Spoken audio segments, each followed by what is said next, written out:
He just said yes. Good afternoon. We will now call the work session for January 25th to order. I'm going to start by reading our Who Are We statement. We are the Polk County Leadership Governance Team. If we were to pick one phrase to define us, it would be student-centered, because when we come together to work, we lean on our diverse backgrounds and experiences to ensure that our decisions are focused on providing a high-quality education for all students. The four most important things to our governance team are operating with integrity, respecting our students, staff, families, and each other, establishing a culture where our stakeholders feel valued, supported, and have opportunities for personal and professional growth, supporting an approach of continuous improvement to ensure student outcomes. Collectively, we need to work on behalf of the children we serve and find avenues of agreement so that we can govern the district in an effective manner. There is no acceptable alternative. We will always collaborate in a respectful manner in order to enhance opportunities for each student and staff member. We will not disparage others. Our students will thrive because we will remain committed to supporting the whole child. We hope to engage and empower our students and stakeholders to create a community of lifelong learners. And with that, Mr. Hyde, I'll turn it over to you.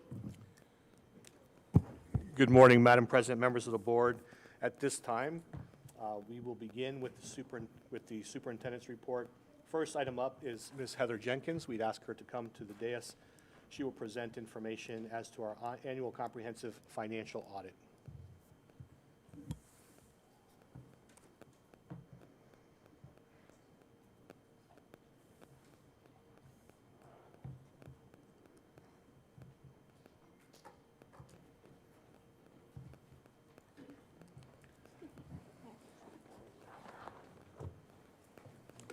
She is joined by Lisa Hester, Director from Accounting, and also by one of our auditors. Mark Arroyo, he's from the Auditor General's office. He will be presenting. They did our audit, and Lisa and I are here to answer any questions you may have. Good morning, everyone. Good morning. My name is Mark Arroyo. I'm the Audit Supervisor for the Auditor General's Lakeland office. First, I would like to thank district staff for their cooperation during the course of our audits. The Florida Auditor General's office is responsible for conducting financial audits of all 67 school districts in the state. Pursuant to state law, for school districts in the 32 counties like Polk with populations of 150,000 or more, we are responsible for conducting financial audits once every 3 years and operational audits at least every 3 years. In addition, the scope of these financial audits must encompass the additional activities necessary to evaluate school district compliance with federal uniform guidance and other applicable federal laws. In the district's annual comprehensive financial report for the 2021 fiscal year, we provided 3 separate reports, each dated December 16, 2021, including an independent auditor's report on the district's financial statements, internal control over financial reporting and on compliance and other matters based on an audit of financial statements in accordance with government auditing standards, or internal control over financial reporting on compliance report, and in addition, a compliance with each major federal program, and report on internal control over compliance required by the uniform guidance or the federal awards report. First, our independent auditor's report on financial statements. In this report, we issued an unmodified clean opinion on the basic financial statements, including the reported governmental activities, component units, major funds, aggregate remaining fund information, applicable cash flows, and the budgetary comparisons for the general and major special revenue funds. We also opined that the combining and individual fund statements and schedules in the Schedule of Expenditure of Federal Awards, also known as the CFA, were fairly stated in all material respects in relation to the basic financial statements as a whole. Financial statement highlights include district assets exceeding liabilities at the close of the fiscal year by $716.7 million. This amount is the district's net position. Overall, the district's net position increased by $3.2 million from the prior year because revenues exceeded expenses for the fiscal year. The district's total capital assets, net of accumulated depreciation, increased by $150 million, primarily because of various construction projects completed or ongoing during the period.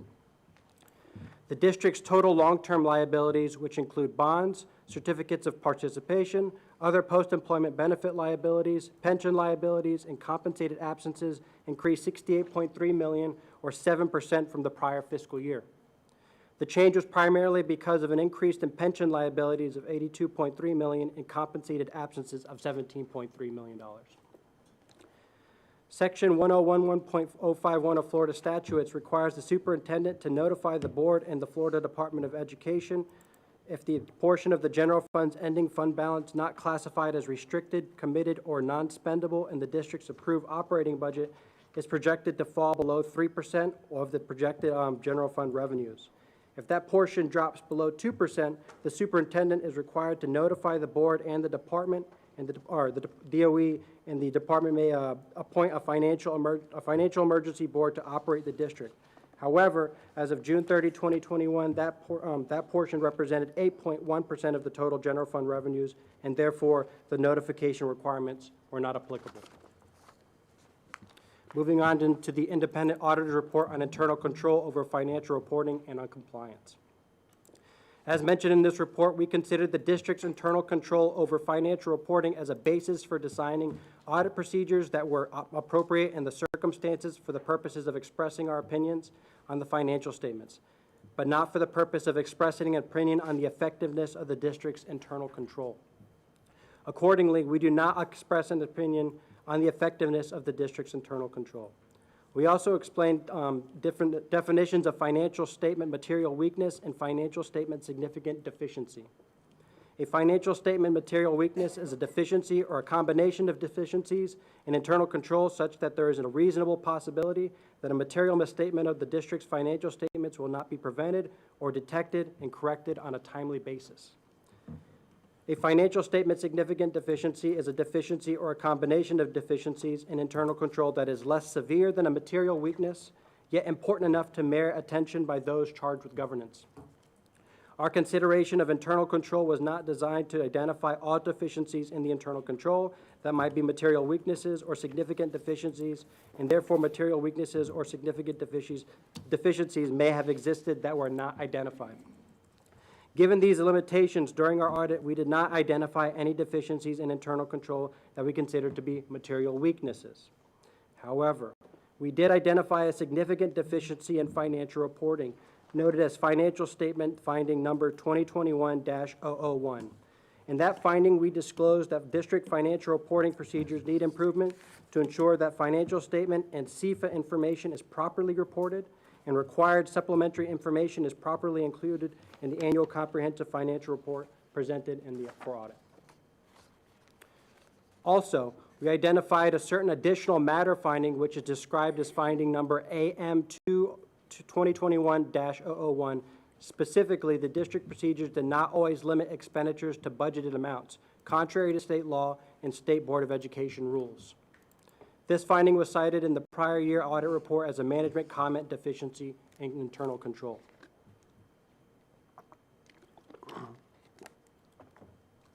Next, we have the Independent Auditor's Federal Award Report. We issued a clean opinion in this report on district compliance with the requirements of the three major federal awards programs, which we tested, which were the Child Nutrition Cluster, the Coronavirus Relief Fund, and the Education Stabilization Fund. In addition, as defined in this report, a material weakness is an internal control over compliance and is a deficiency or combination of deficiencies in internal control over compliance, such that there's a reasonable possibility that material noncompliance with this type of compliance requirement of a federal award program will be prevented or detected, corrected on a timely basis.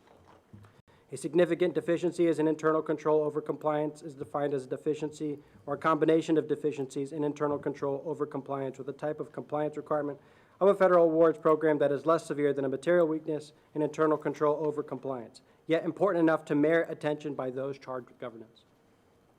While no material weakness in internal control over compliance were identified, we identified a significant deficiency in internal control over compliance described in federal awards finding number 2021-002. Specifically, the district did not always comply with federal regulations by maintaining records to accurately reflect employee work performed by the Child Nutrition Cluster and support the distribution of employee salary and benefits charged to the Child Nutrition Cluster. On the summary schedule of prior audit findings, the district indicated a status of partially corrected on finding number 2020-001, a financial statement finding citing the lack of approved time cards or leave forms, and on finding number 2020-002, a federal awards finding citing the district for excluding certain required elements from special education sub-award documents.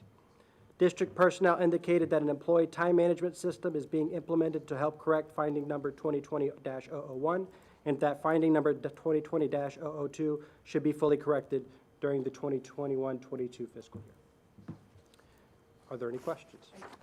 Yes, and I realize you're going through that relatively quickly. Can you talk about that finding 2020-002 a little bit more, please? On the federal award? Yes. Sure. What we found specifically is the district is not, didn't have records to support that actual expenditures were being charged to the child nutrition program for individuals that had split allocations of their pay. So if they were 50-50 or something like that, it wasn't always tied directly to the individual. They had tied it to the budget level, but because of federal regulations, it is required to be at actual expenditures. So we couldn't tie that directly at that point in time. Thank you. Mark, may I add? Sure. So since that time, we're working with federal programs to implement something called a PAR form. It's a time reporting form. Okay. So the individuals will actually report what their work duties were and the times in which they were accomplished, so that can be charged back to the appropriate fund. We're implementing it district-wide for any type of federal grant. So we're making sure that they're being, the grants are being charged for the service. Yes, ma'am. Thank you. What was the actual sample condition for that? How many? I was trying to look at the condition that was established to note that. So specifically, we had, I'm trying to look here, we selected a sample of 25,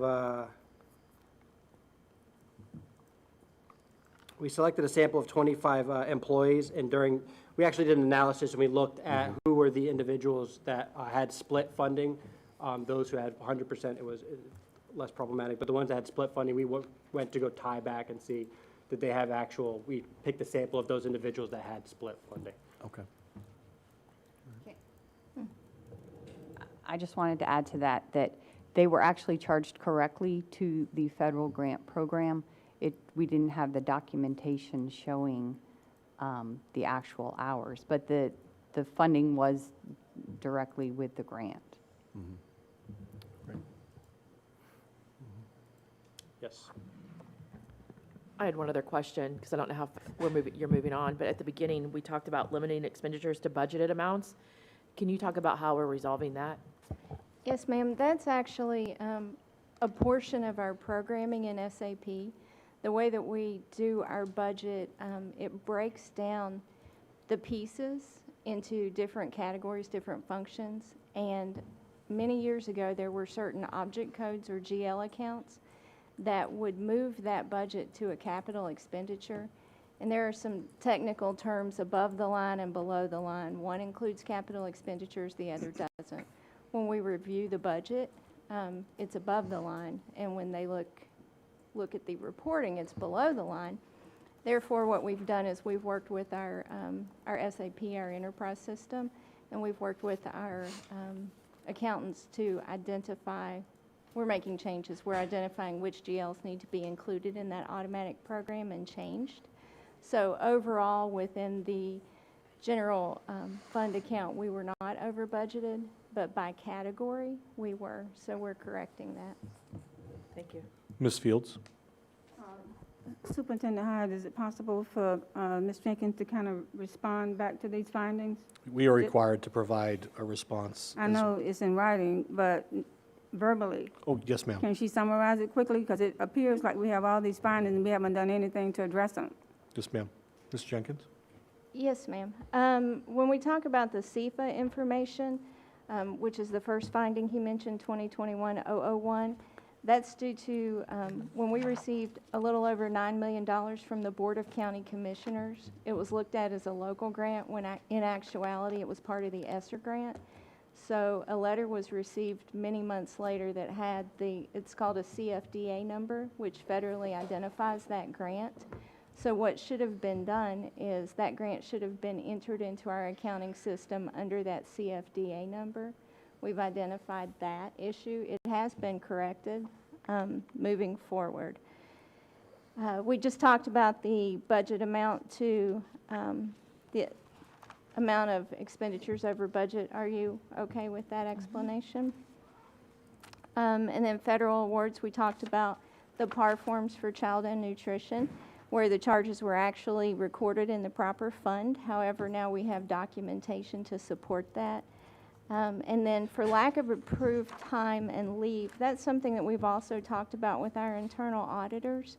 We're having a principals meeting on, I believe it's February 8th, which we will discuss the proper procedures for reviewing and approving time with our principals. And then our group is also going to start a monthly training with our secretaries to make sure that they're all on board and understand what they need to do, and any changes in our procedures, we'll be able to communicate that with them. It's going to be more of an interactive training so they can ask us questions. We'll help them, and then in addition to us helping the principals, they'll be able to help them as well. Thank you. You're welcome. Any other, Ms. Cunningham?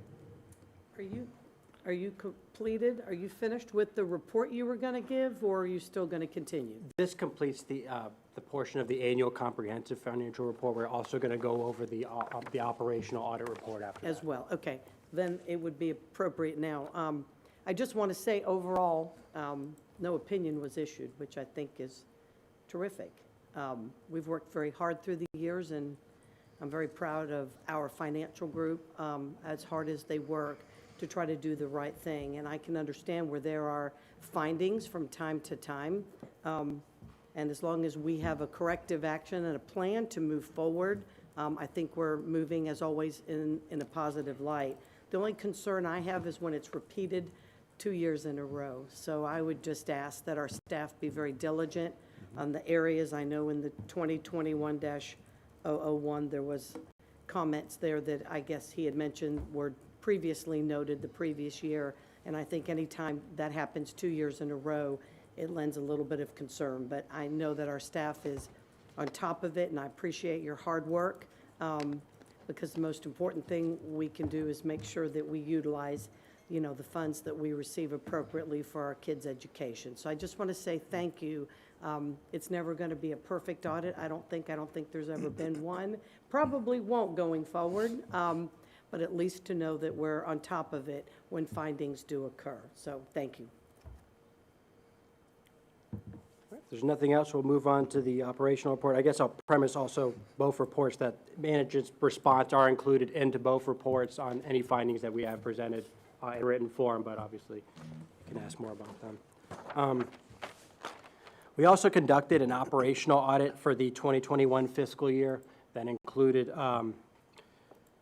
focused on selected district processes and administrative activities, including a follow-up on prior audit findings noted on our report 2019-20, or 204, which actually covers the 2017-18 fiscal year.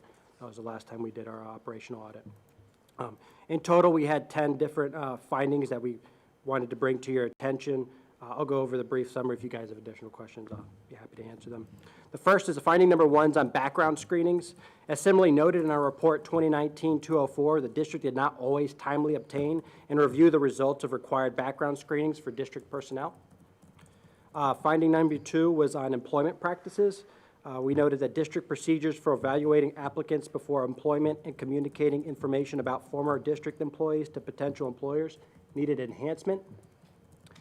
Finding number 3, which was on school safety, was district school safety policies and procedures needed improvement. Finding number 4 was on mental health care services. We found that the district did not always provide the required youth mental health awareness and assistance training to school personnel. Finding number 5 on grandfathered salary schedule for instructional personnel. Contrary to state law, the board did not adopt instructional personnel grandfathered salary schedules for the 2018-2019 through 2020-21 fiscal years that base compensation in part upon employee performance. A similar finding was noted in our report 2019-204. Finding number 6 is on compensation and salary schedule or differentiated pay. The district had not established policies and procedures to document the process for identifying instructional personnel entitled to differentiated pay using the factors prescribed by state law. A similar finding was noted in our report 2019-204. Finding number 7, which was on pre-employment physical services. As similarly noted in our report 2019-204, the district paid for pre-employment physical examinations for prospective employees without legal authority. Finding number 8 is on fiscal transparency. The district did not timely and prominently post on its website the required budget information for the 2021 fiscal year as prescribed by state law. Finding number 9 was on adult general education classes. The district needed to strengthen controls to ensure that accurate reporting for instructional hours for adult general education classes to the Florida Department of Education. And last, finding number 10 was on information technology user access privileges. And as we noted here, as similarly noted in our report 2019-204, information technology user access privileges to human resource information were not always necessary and appropriate.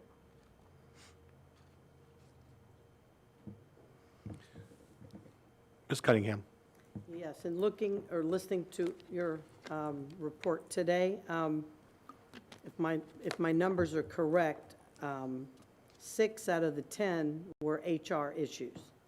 So I know that with our change in personnel now, hopefully that'll be addressed, because 6 out of the 10, I think, are HR issues. I know at least 5 are. I have questionable about one of them. So I think we have the right staff in place to address that appropriately, and hopefully those will no longer be an operational audit finding in coming years. So thank you.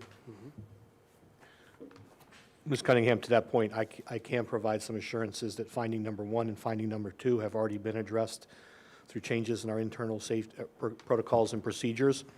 Additionally, I'm curious, and I should have asked for clarification, Mark, when we last met, but I'm going to go back to finding number 7, and I'm curious as to what legal authority the school district needs to have, that if we were to include paying for physical exams or fingerprinting for candidates, why that's precluded from our ability to do so. Why are we prevented from doing so in law?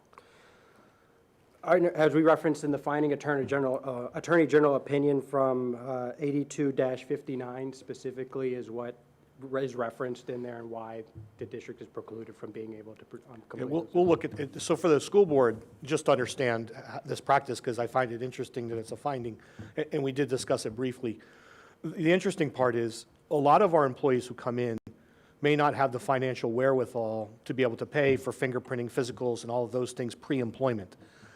So this is something I'll have to work on further with Mr. Bridges and Mr. Warren to figure out how do we help, much like the conversations we've had with other hiring, how do we help those employees bridge the gap knowing they may not derive a paycheck for some specified period of time. So especially in today's environment where it's getting increasingly difficult to find and be competitive for candidate selection and hiring, as we've been working aggressively to streamline our hiring processes, this was something that was here prior to my arrival that actually I agreed with, because I felt it was an incentive for potential employees. But if it's in violation, we'll review that and we'll come up with another mechanism in which to do so. And I believe we've resolved that per my last conversation with Mr. Green and Mr. Warren, and we will summarize those changes in HR protocol.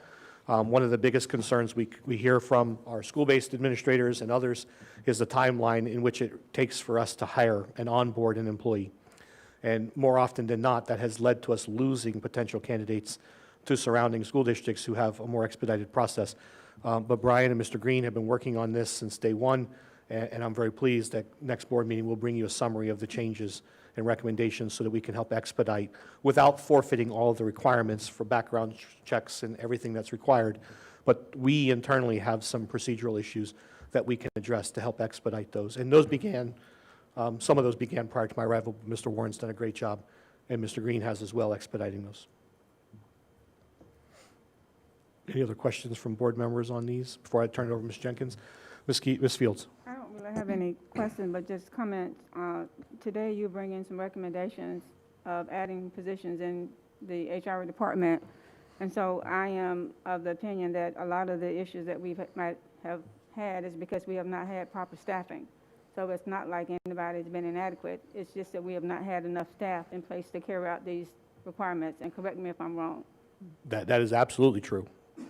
And Okay. procedurally, there are some things that we could do to streamline based off just historical practices that we've uncovered that may not necessarily, they're no longer required, but it's another hoop for us to jump through. But again, the addition of the HR staff for both HR onboarding, for recruitment, retention, and really for certification are absolutely crucial to us moving forward. We hire on average every summer anywhere from 1,000 to 1,200 new employees. That's an incredible task for a department their size. So the fact that they do it and try and get as many people placed before the start of the school year is quite impressive. But I do believe that the addition of staff that I'm requesting today, as we go into hiring season, that's why I'm bringing it to the board to discuss today for a vote or potential approval in February, is we are entering that season where we need to start being more aggressive in our recruitment and hiring practices for the 22-23 school year. But thank you, ma'am. Thank you for clarifying that. The only thing I would point out is that I know that the nature of our audits tend to be critical, but there is a section in the back called the objective scopes and methodology, and that actually breaks down all the individual items that in bullet point that we look during the course of the audit. So there are things that, you know, we did not find any deficiencies in that the district was in compliance for, so not always to come out as negative. Thank you for your time. I don't have, if there's no more questions, I think that's it for my presentation. Much. Thank you.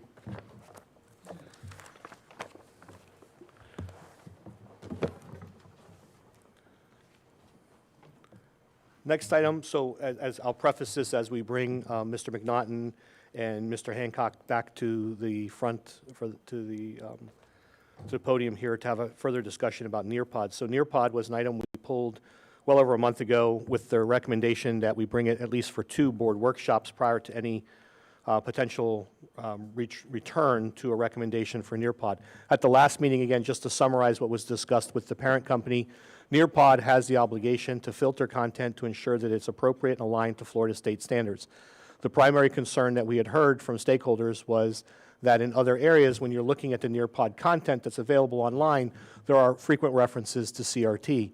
And the Nearpod representatives, I believe they're here with us again today, spoke to that and directly addressed through a direct question I posed, which is to what extent do you own the responsibility to filter and to make sure that any content that's provided to us by second or third party providers who develop some of the Nearpod lessons is appropriate for state of Florida, and they own that responsibility.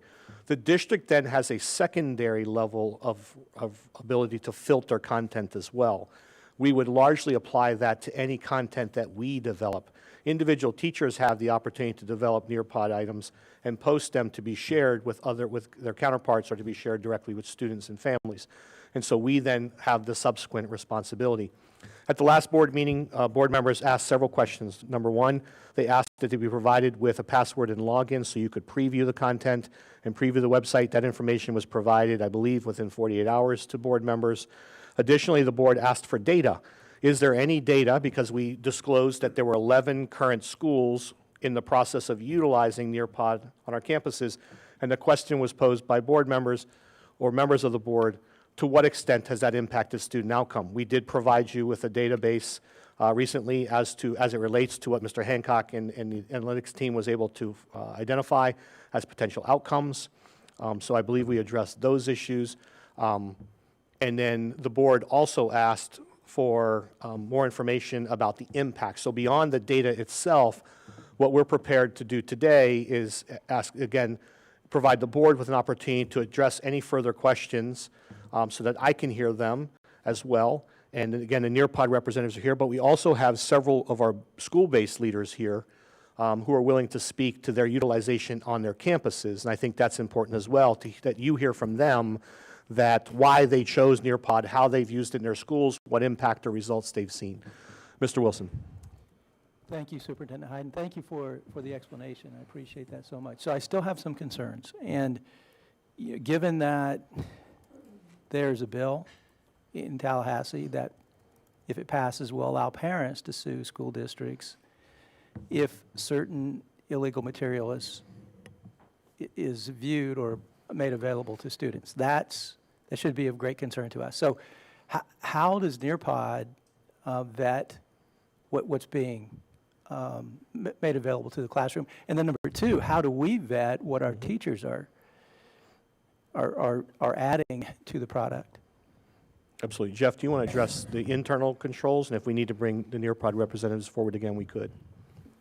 So we do produce content for teachers that obviously is not in Nearpod now. We put it in Schoology, make it available to them.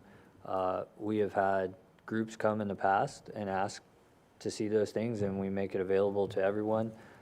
We have teams in our office that go through and make sure that what is being presented to our teachers is directly aligned to what the state says must be taught for those courses and those standards.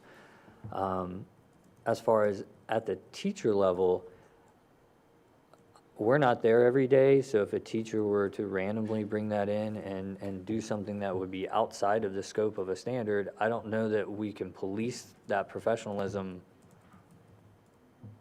by being in there every day. I do know that principals and school leaders, and when I was or when Joe was at a school, we walked classrooms to see what was being taught so that we knew what was happening in our classroom. And I think that's a conversation that the principals can address as well on their side. So we do vet that on the team level. We do look through it. We have questions about whether this works. When we walk classrooms, I will even go back to my team and say, hey, I know that we put this in place. I don't know that it's having the impact or it's really resonating the way it should, so can we go back and look at it? We have conversations, again, around whether even the lesson works, much less is it directly tied to those standards. So we have, it's not a team, a technology team developing the content, it's actually the teachers doing that. And they have access to do that. It is. Which is a control deficiency. That could be a problem, I think. So how do? Well, I think by contract, we're not allowed to dictate exactly what teachers teach. I mean, that would be something that Ms. Yoakum and Mr. Hyde and the collective bargaining unit would have to address, because that's not something that we're able to dictate. We do provide, and we provide multiple sets at this point of activities and opportunities for teachers to use what we produce that they could use in their classroom, but they are not required to do so. I think, Mr. Wilson, you bring up some valid concerns as it relates to, at what level do we granularly evaluate the lessons that are being developed and delivered in classrooms. It's a good point, too, about the potential for legislative impact. The reality is, with Nearpod or not, the exposure exists for us. The best we can do as a school district is continue to reiterate and provide ongoing professional development and outline the restrictions and expectations as it relates to content that is not approved. And while our current contract with PEA does not provide us necessarily with the latitude to dictate lessons, we absolutely can require conformity to state statute. So that is something that's, regardless of the contract language, we have the ability to limit it to the scope of what's being taught and prohibit things that should not be taught, as we do with other content areas. So I do see the potential exposure. I think your questions are quite legitimate and quite valid, given the nature of what's taking place right now. But I do believe, regardless of Nearpod or any other LMS, we have the same exposure bringing third-party or second-party content in, or even having our own staff develop them.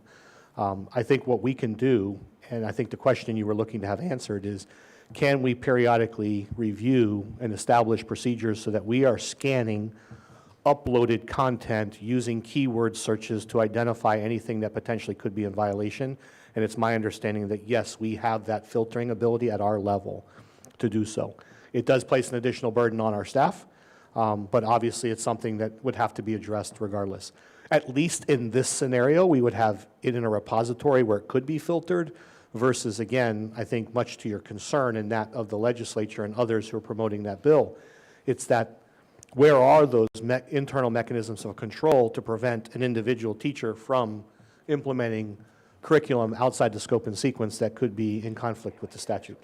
Yeah, and to be clear, I'm sure that the Nearpod product is a good product. I have no concerns about the product itself. My concern goes to making sure we're not in violation of state law. And my question then goes to, so it could be another product, of course. And then the question goes to, what processes do we have in place to address that as best possible? I understand that you can't go into every classroom and police every classroom, but we should have some sort of process in place. And I think the superintendent has addressed that, so thank you for that. But I would like to hear from Nearpod to see what processes they have in place to address it on there. And I think that's the best way to manage those kinds of things, is to make sure it's vetted by the publisher. Sure. I will also state that internally, just like we did with Legends of Learning, we went through every single game, all of them, realigned them to, if we didn't agree with the vendor as to whether they aligned to that standard, had that conversation with the vendor, and then place them in the appropriate places in our maps as to what should be utilized. So we have done that in the past with our prior vendors that we've added since I've been here, and we will do the same with Nearpod, so. And I can also speak in the area of mathematics, a product like Freckle, we've gone through and we have vetted the lessons, and actually only put the ones that we consider was right for the sections or modules that we do in there. So there is a internal process within the curriculum team in ELA, mathematics, science, social studies, fine arts, physical education, to go ahead and vet to make sure that it is meeting state standards and meeting all the concordances to the law. Thank you.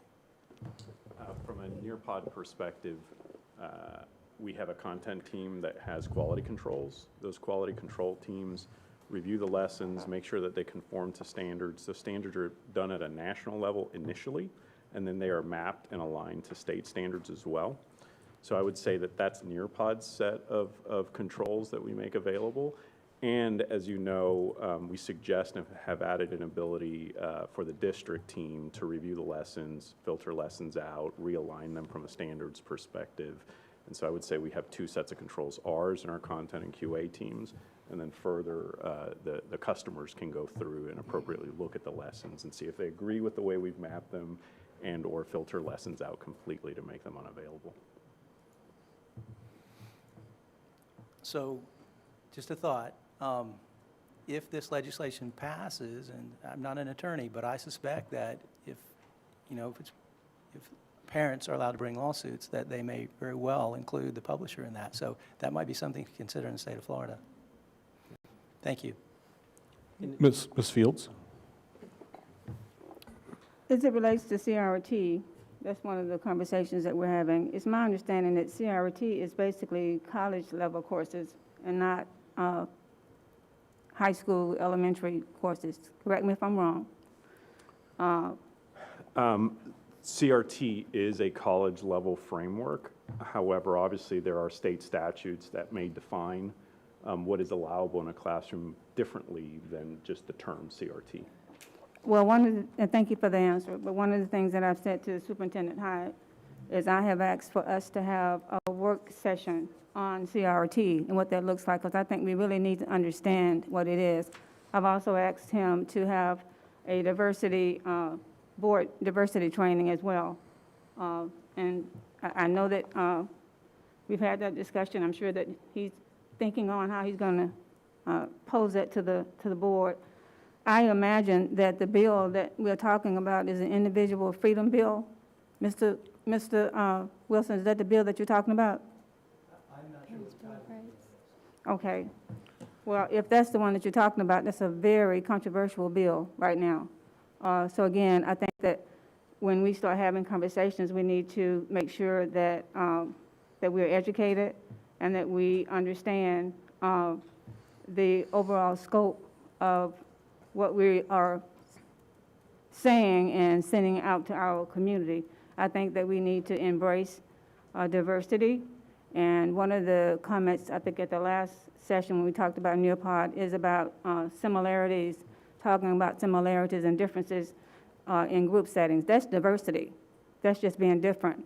I don't think that's teaching anything that our kids should not be taught, in my opinion. So I just want to make sure that we're understanding and where our viewpoint is as it relates to this discussion. And I also had asked Superintendent Hyde if we could hear from some of the administrators that's actually gone and used Nearpod and how that's impacted the learning of their students. So I appreciate you having someone to come today. Yes, ma'am. Thank you. Bring them up. Do you want to bring them up?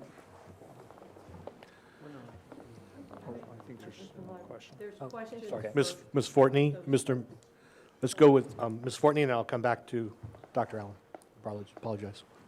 Yeah, I think you know, I get that the state statutes may be coming down, but, you know, I think we need to keep in mind that we educate all kids, and if you kind of visualize popcorn in a hot pan of grease, some pop at different times than others, and this really just provides a tool to allow those kids and staff to pop at their own rate, and that's all I want to say about it.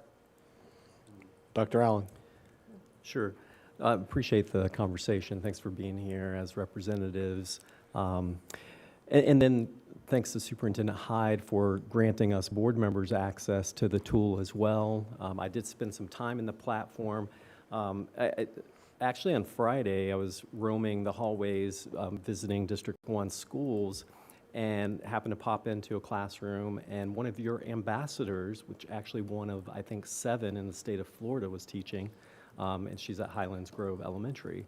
And she just unpacked that platform, was so passionate and excited about it, and demoed some of that within the classroom. So I was really appreciative, first of all, as a principal, escorting me and my guest, actually Stephanie Madden, the Lakeland Commissioner, for us to experience that was quite fun to see her just deploy instantaneous within the classroom. So from a platform standpoint, and maybe you can help me, is it a platform or would you consider it a platform? Yeah, we do consider ourselves a platform. Okay, and not necessarily a publisher, because I know the big conversation in regards to our social environments like Facebook, YouTube, and so forth.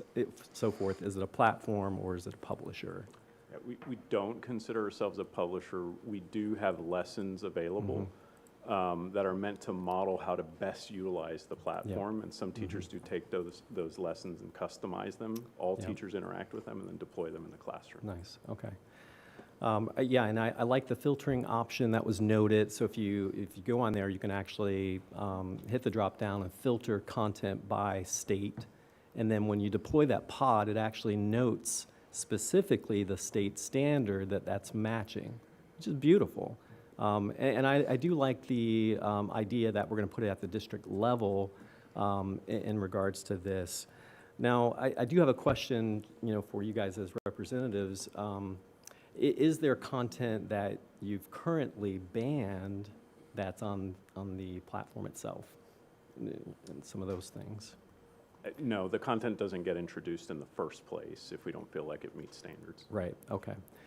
Because I see this as like YouTube, and, obviously we're framing this in the context of CRT content, but I think the conversation's bigger than that. So the content could be rogue on the completely opposite side of the spectrum within that framework. So just making sure, for me, I think the platform is beautiful. It's gamifying the classroom.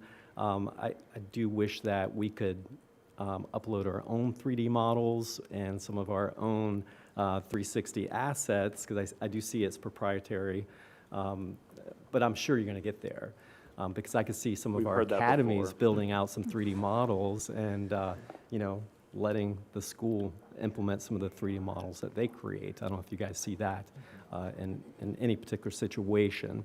So I'm excited for it. I think putting it at the district level is a positive thing because it does allow us to monitor that content a little bit more in sort of this, rather than like the Wild Wild West of like deploying content in a sense. So again, seeing the students respond to it has been awesome.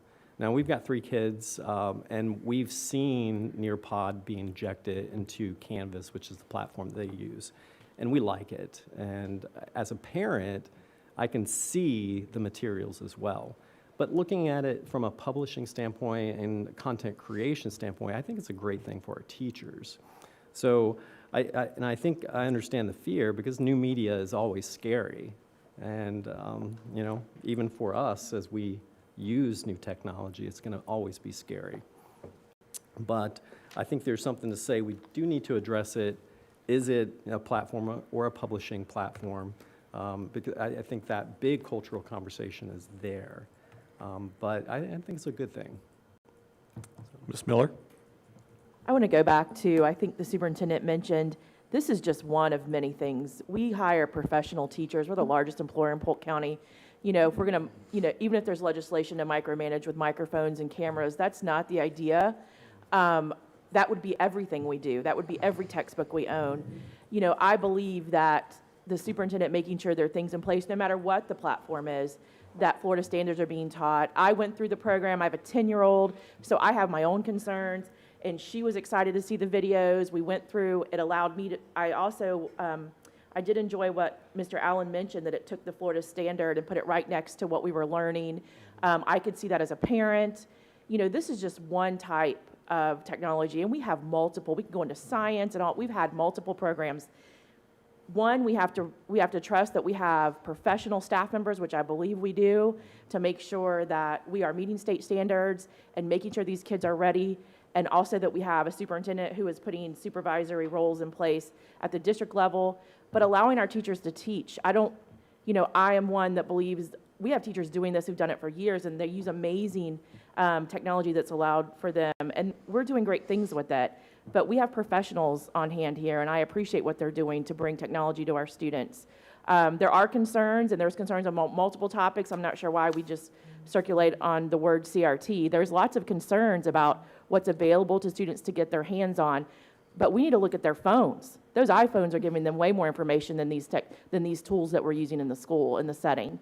So I appreciate the opportunity for our students to be able to learn in multiple. My child is 10. Everything will be technology. She holds a pencil in the most strange way I've ever seen. It's because they don't hold pencils. And so we have got to stay on the forefront of this and allow this learning if they're going to be globally, and ready to work in a global environment and be competitive in national universities and post-secondary. So I think this is a great thing. I appreciate the concern. I have talked to the superintendent. I think we have settings in place, but it's not going to be just this one support platform. It'll be every support platform. It is our role to be diligent in that. And so I enjoyed looking at it. I appreciate you giving us, passwords to get in so I can tell parents I've seen it. My 10-year-old has played with it, and I can see it being very useful in the classroom of 2022. Thank you. No further questions. Thank you. If we could bring some of the administrators forward.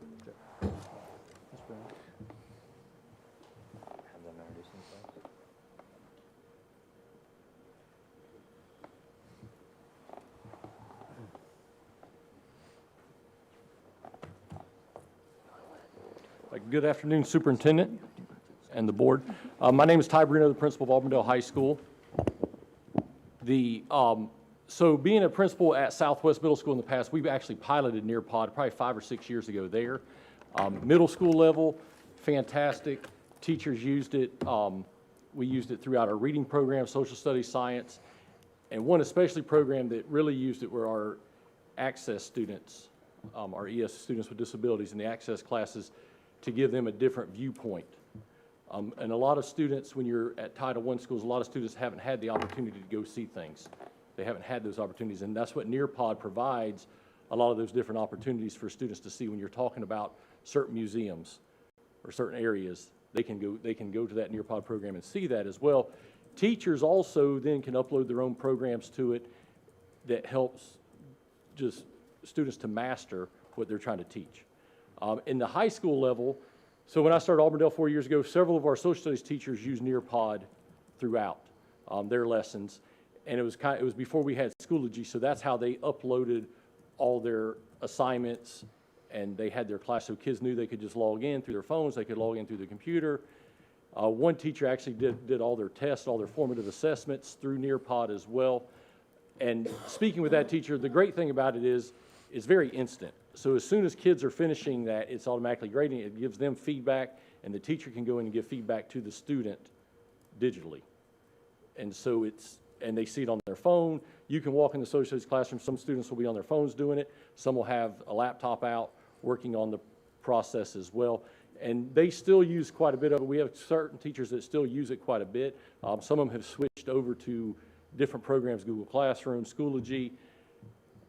But the Nearpod that they're using, just the graphics in it and what's available to the students.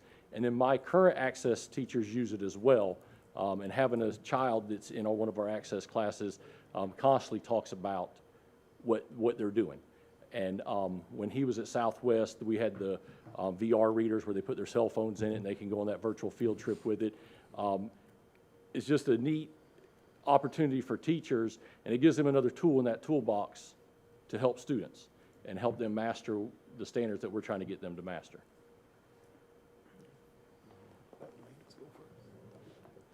Hello, I'm Ava Brown, the principal at Winston Academy of Engineering.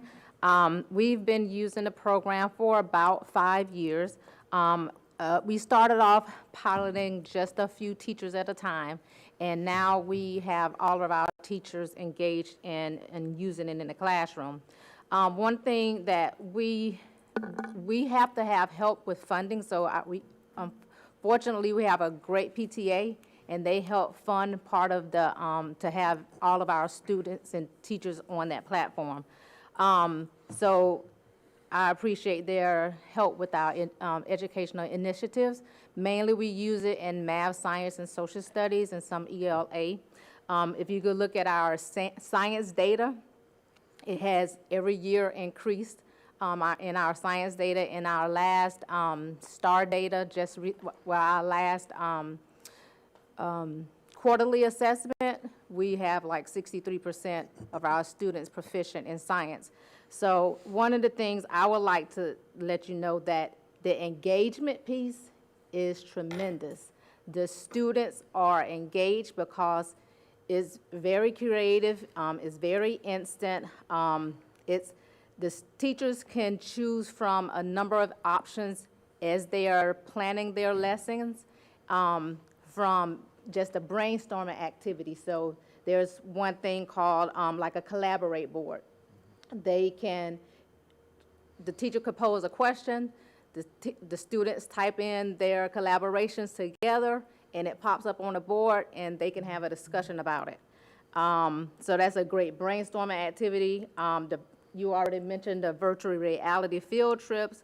Time to Climb is another one. I don't know if you guys had an opportunity to look at that, but the teachers can type up questions, input questions for the students. It could be math facts, and it's like it's competitive.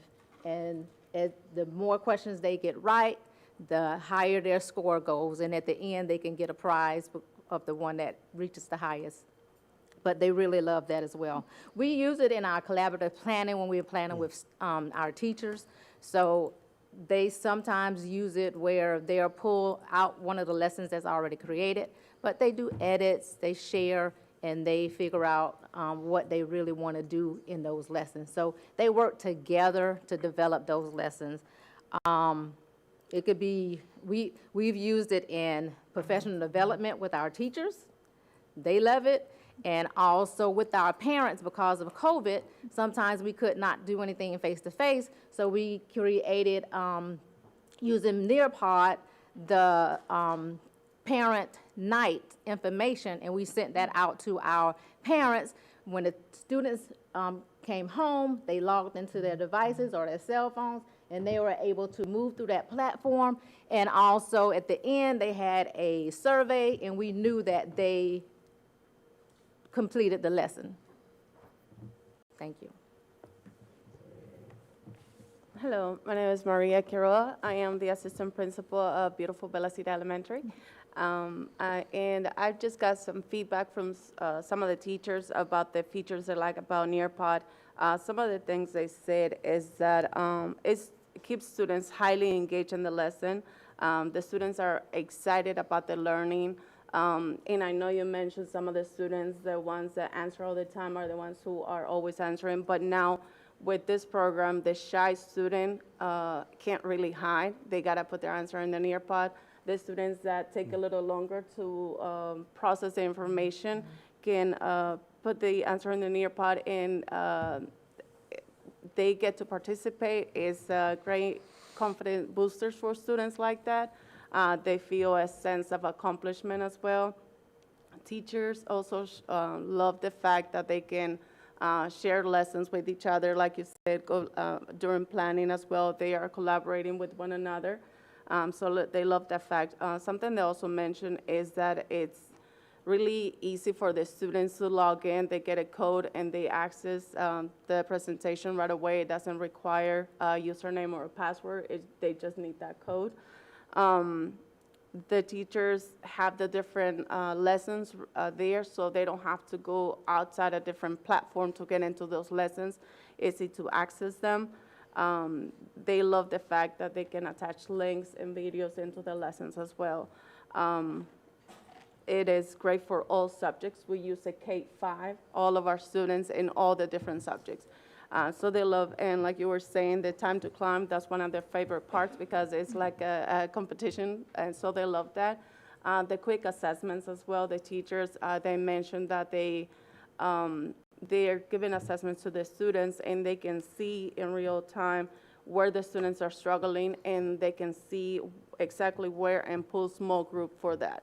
The teachers also mentioned how it's saving on resources because they were trying to make copies for all of the students and passing them out and then collecting all of that data. So that takes a lot of time.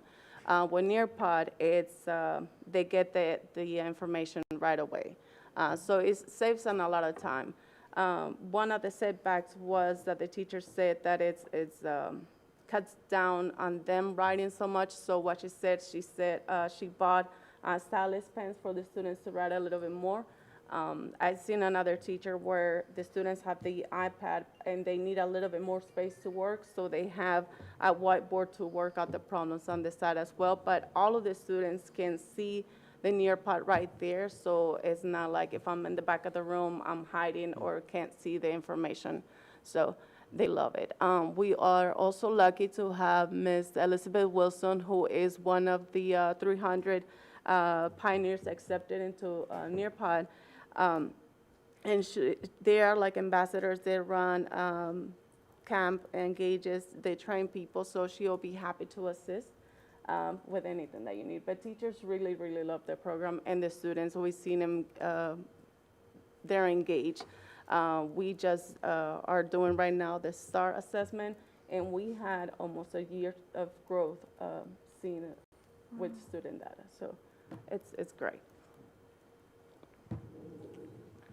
Good afternoon to the board.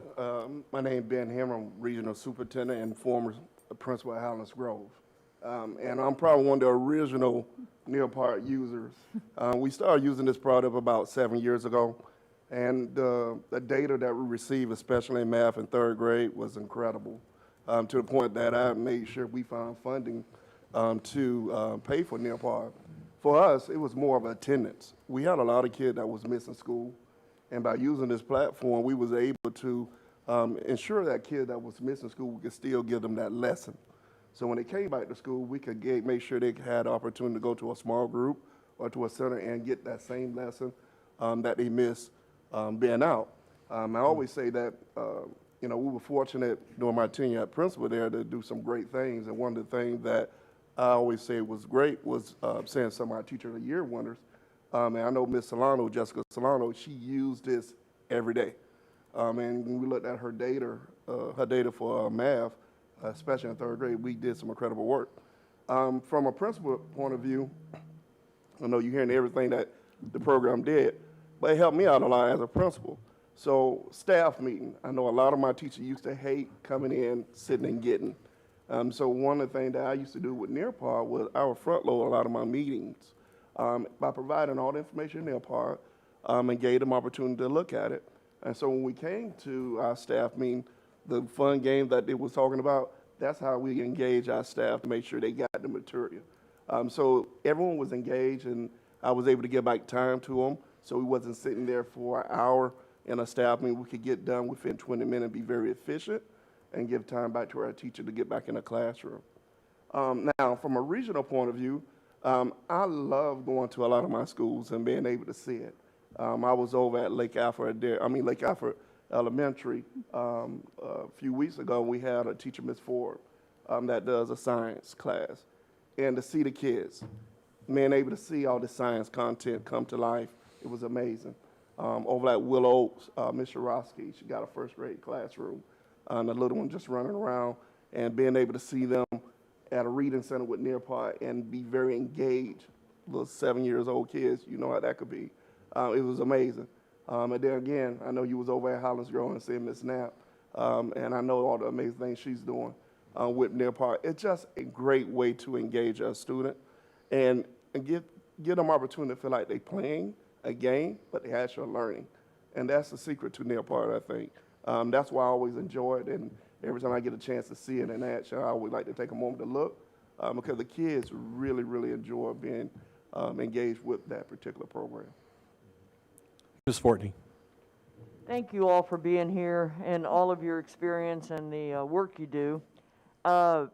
With all the years that you have been administrators and Nearpod was in your classrooms, how many times did you see any kind of inappropriate teacher lesson being taught to our kids or anything? Never. I didn't think so. Thank you. Dr. Allen. So I know that you guys know that I'm passionate about the pencil, and I do have the Palomino Blackwing 602 with me here today, and they had the patent on that special eraser. But, you know, I really appreciate, man, we just got a really nice qualitative perspective on this piece of software, and you noted something that I think will be a reversal as we implement and move forward, and it's going to be a need for us, is deploying Stylus within the classroom. I remember when Apple Pencil released and said the name of their stylus is going to be Pencil. All my students in class that day sort of giggled because they thought it was a little cheesy that they adopted that word to name their stylus. But that is something that's going to be a need, especially as we deploy and we go to 1-1. We're going to see degradation of actually physically writing. And I'm seeing this with my kids as well, and you noted it. Within, say, the collab tool within Nearpod, they're going to zoom in, they're going to write with their finger, in a sense, right? So I can see us, you know, really needing that moving forward as we adopt. I don't know if you guys want to speak to that, but really appreciate the holistic perspective here. Ms. Fields. I want to thank the PTAs and other groups that made it possible for our students to have such a remarkable program. And I want to thank you all for coming today and sharing from your heart. And I think it is great that we are able to provide this to our students instead of just pockets of the county. So I am very much in support of this contract today. Ms. Miller. Mr. Allen has me thinking. We use a stylus. Is that available in what you're doing now, or would that be something in, like, I know we do that in other programs that we have. Is that something that we would have to purchase separately? Like, how would that work? It would mean an alteration to our current configuration for the types of devices we're using. That was a great response, an alteration to our current configuration. Okay. No, we don't want to lose Meaning it the all devices together. we have currently procured do not include the ability for touchscreen or stylus integration. I can tell you our art teachers, because my daughter uses the stylus mainly in art, that it is something that we should think about for future. Well, and you raise a valid point. So I should say also that when we talk about one-to-one, the district does differentiate based off program need as well. Okay. So student devices are not always indicative of what you'll see programmatically in a classroom. So a web design class, a lot of our CNC classes are Mac-based or have appropriate utilities to help support that, our music departments and whatnot, because they're just far superior than another device. And so, but as it relates to the stylus aspect, the point's well taken that we would have to ensure that we're addressing handwriting skills, both print and cursive, moving forward in a very intentional way. But I also don't want to mislead people and assume that with the assumption, because I've dealt with this previously when we adopted and went one-to-one in my last district. Providing a student device does not mean they stare at a screen all day. And it's important to clarify that. They will spend just as much time independent working in a traditional manner as they will using the technology to further their learning. So it is a balanced approach in all of our schools that use technology at this time. Thank you all very much. Thank you. Superintendent Hyde? Yes, sir. Can I offer Mr. a Wilson. comment, please? Yes, please. To be clear, I'm sure this is an excellent platform. I don't have any issues with the platform whatsoever.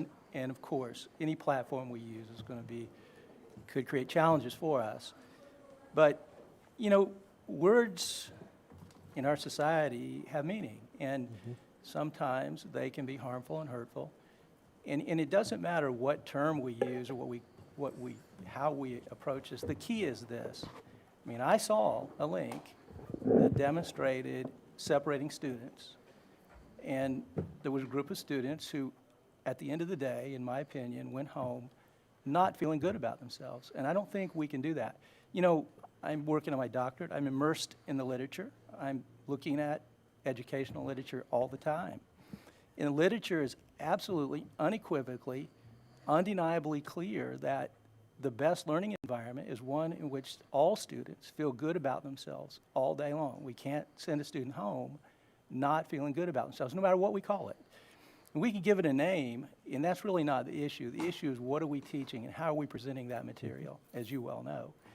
And that is my concern, nothing else. So I have no issues with the platform. I'm sure it's an excellent platform. So thank you. Thank you, sir. Dr. Allen.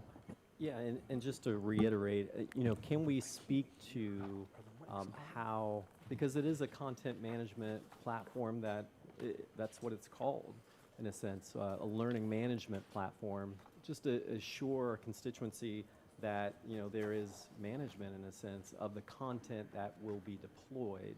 I think that is of value, and that conversation is there.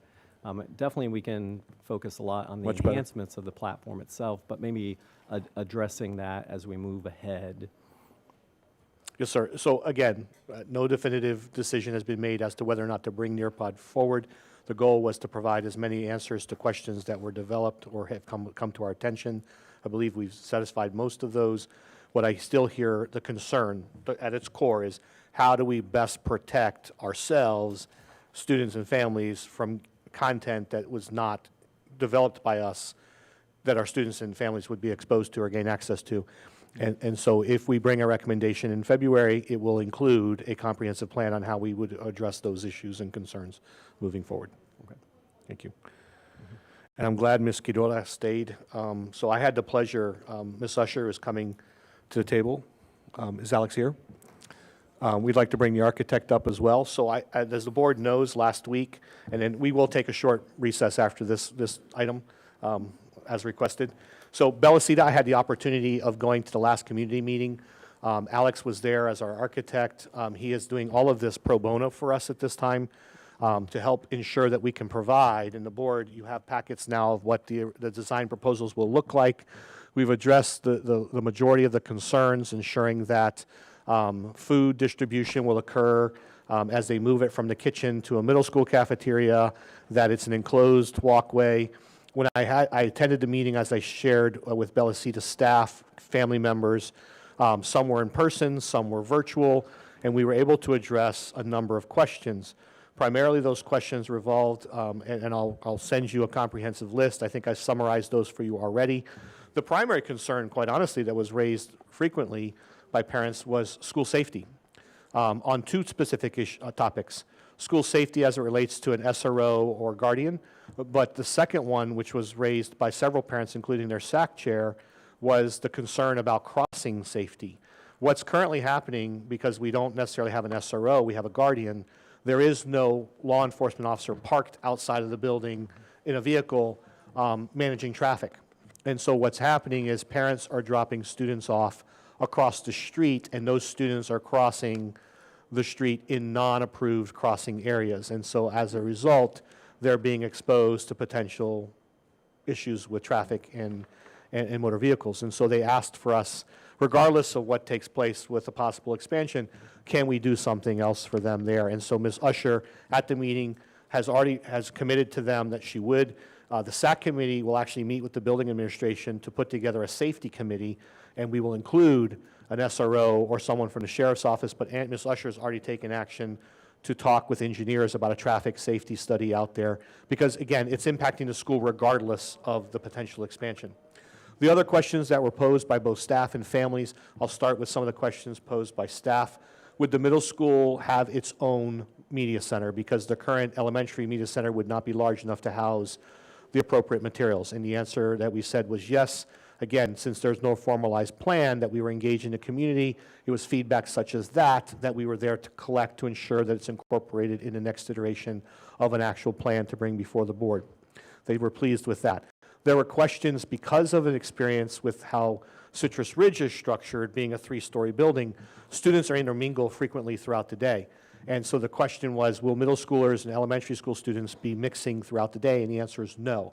The Bellacita model, which is very different from Citrus Ridge, is that the middle school has their own facility with their own entrance, and the elementary school has their own facility. But I was clear with families to say that does not mean that there will be scheduled opportunities for students to come in contact with each other. For example, if the middle school choir is doing a performance, we are absolutely going to bring the elementary students over to participate in that. If we want 6th, 7th, and 8th graders to go over to the kindergarten and 1st grade classrooms and read with students and assist in the classrooms, we are absolutely going to do that. The difference is it's a structured activity versus an unstructured transition. Other questions that were posed to us was, what does this mean for traffic congestion?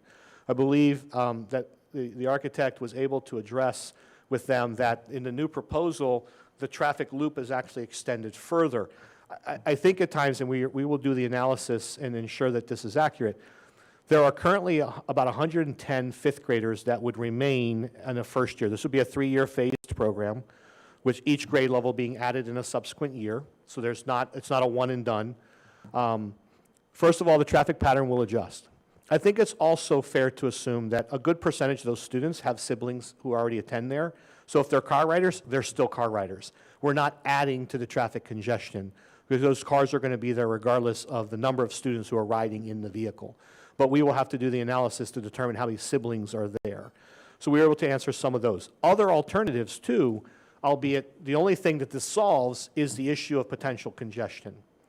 And as you know as school board members, every single school year, we start the school year off, the #1 complaints we hear for the first 2 weeks of school is timeliness in transportation and the backups that are happening on our campuses, because there's a natural adjustment period that has to take place every year as we come out of summer and we're readjusting to the traffic patterns that exist in our schools, where you have to get there earlier rather than later. Case in point, when I first started to take my son to high school, I would have to get up with him and make sure we were out the door no later than 6:15 to make sure that he would be at the front door in time to get to his first class.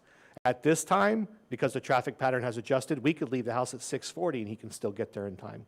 There's this natural progression that happens. But again, there's a solution to that. Do you put the elementary school and the middle school on a staggered bell schedule? Now, there's an opportunity there, but the only thing that resolves is potential congestion. It actually creates additional issues for families. It creates a conflict for families who would rely on an older sibling to walk their younger sibling to school. It creates an after-school issue for us, because if the middle schoolers are dismissing later than the elementary dismisses, we need to have an after-school elementary program so that, again, those students would be supervised for that time difference before an older sibling gets released, or the parents may just choose to keep their children there till 5 p.m., as many after-school programs do. It creates a hardship for the administration at the school. You can't conduct joint professional development because staff are releasing at disparate times. So again, there are advantages to providing a staggered bell schedule, and that's an option we can look at. I do believe that one of the disadvantages, in addition to the ones I've already listed, is it creates additional hardship on transportation. And so Mr. Davis continues to do his analysis there. So I think, by and large, we addressed all of those questions. The one that wasn't asked, but I went ahead and tried to address the elephant in the room with most of the families, and I think I shared this with many of you, was what does this mean to you if you have a 5th grader right now? what does this mean for my child? And so as I shared with them, there are two options we can look at. Number one, knowing that the construction will take roughly a year, fifth graders could matriculate to Citrus Ridge for their sixth grade year. Parents would then have the option to either remain at Citrus Ridge or come back to Bellacita. The second option is Bellacita is not at capacity at this point, and there are some available classroom spaces. Those spaces, in addition to a few portables, may allow us, because again, there's only 110 fifth graders there, may allow us to keep sixth grade there while the construction takes place. Although I did disclose to families and to staff, they would not have a gymnasium, they would not have some of those things. Those would be coming, but that does not mean they could not do clubs and sporting activities. As you know, we have had, and we just built a middle school gymnasium for a school that historically has not had one. They've had to do all of their games as away games. So they would still get the opportunity as sixth graders to participate in middle school athletics and other activities, albeit they may not have the facility on that actual location. So again, I believe we were able to address the significant number of questions that were there. And I tried to, and they asked, there was an additional question, what happens if this doesn't get approved? How long would it take for a middle school to be built? And the answer to that is roughly 2 years. The reason why there's an expedited timeline at Bellacita is the property is already built and already has the infrastructure that we simply are tying into. Taking raw property and building and bringing it up to code in order to build a facility is a vastly different issue, as you all are very much aware of. And I know Ms. Usher is incredibly aware of the timelines as it relates to that. So those are the majority of the questions. I'll submit to you the rest of the questions that Ms. Usher's team were able to capture. And we've offered to go back out and additionally have conversations with staff. Some staff expressed concerns simply because of the experience they had with the opening of Citrus Ridge. And there was some confusion and some issues that occurred there, and they don't want to see that replicated, nor do we. But this was a great opportunity. I think parents overwhelmingly agreed and were supportive of the rationale for the concept. Keeping students together in a smaller community-based school for a longer period of time just simply makes sense. It doesn't put families on different schedules. It doesn't disrupt their lives. I mean, it just, and again, continuity of program. So I believe we were able to address a lot of those issues, and I just wanted to preface today with saying I was personally in attendance. I was more than happy to answer questions as they came in, and at this time I'll turn it over to Ms. Usher and Alex to do a formal presentation, and then we'll go to questions. Thank you, Mr. Hyde. Good afternoon. We did bring this to the board in October and November. The board directed us to get more information on design, how the cafeteria will tie in with the cafeteria and the new dining room, the kitchen and the new dining room, how it will address additional parking and traffic and some of the program components. So Alex went ahead and put together this presentation, and he goes through those elements. Okay, this is just the background, 6-8. We use this at the community meeting, and that's why we have the slides up front. Okay, the major components, you start with your classrooms, go ahead. Yeah, appreciate it. Good afternoon, members of the board and Superintendent Hyde. Always a pleasure. Thank you for once again having me here. You know, one thing to add, actually, that Superintendent Hyde had mentioned in regards to the reception following the community meeting that we had last week was actually had several parents even start inquiring about wanting to teach soccer and, you know, coach and everything else. So they were already just curious and just really excited about it, which I appreciate. And actually, some of them actually wrote to me, funny enough, I need to forward it to you on it. But I did want to add that I think that was a really great indication of just really the spirit of the backing of the project. But more importantly, and I hope you all have your booklets that were submitted. I know last time we spoke, I wanted to make sure that we have just, you know, really clear information. I want to make sure that I further pushed the vision that gave us all of a much higher clarity on the project. And once again, I want to emphasize that I appreciate everyone's feedback. I take it very close to heart, particularly the connectivity. We talked about even the staff and how they transfer the meals from the existing kitchen into the new dining space, and really understanding the protection from the elements and all that. So I take it very close to heart, gave me an opportunity to further enhance that, and I hope we can see it reflected on the new packet. So we have a couple slides here. All we did, just moving forward, is gave the community just a little bit more context. This is what your current beautiful campus is at. Really talked about the parent experience and the approach through the parent drop-off. And this is just an overall site plan. I don't know if you can see on the screen there and relate it to your pages on the booklet. So this is pretty much what we have currently right now between the fields and everything of the sort. And this is what we discussed last time, which is essentially the location of the classroom building, location of the gym. We talked about a student courtyard. We talked about a main entrance, parent drop.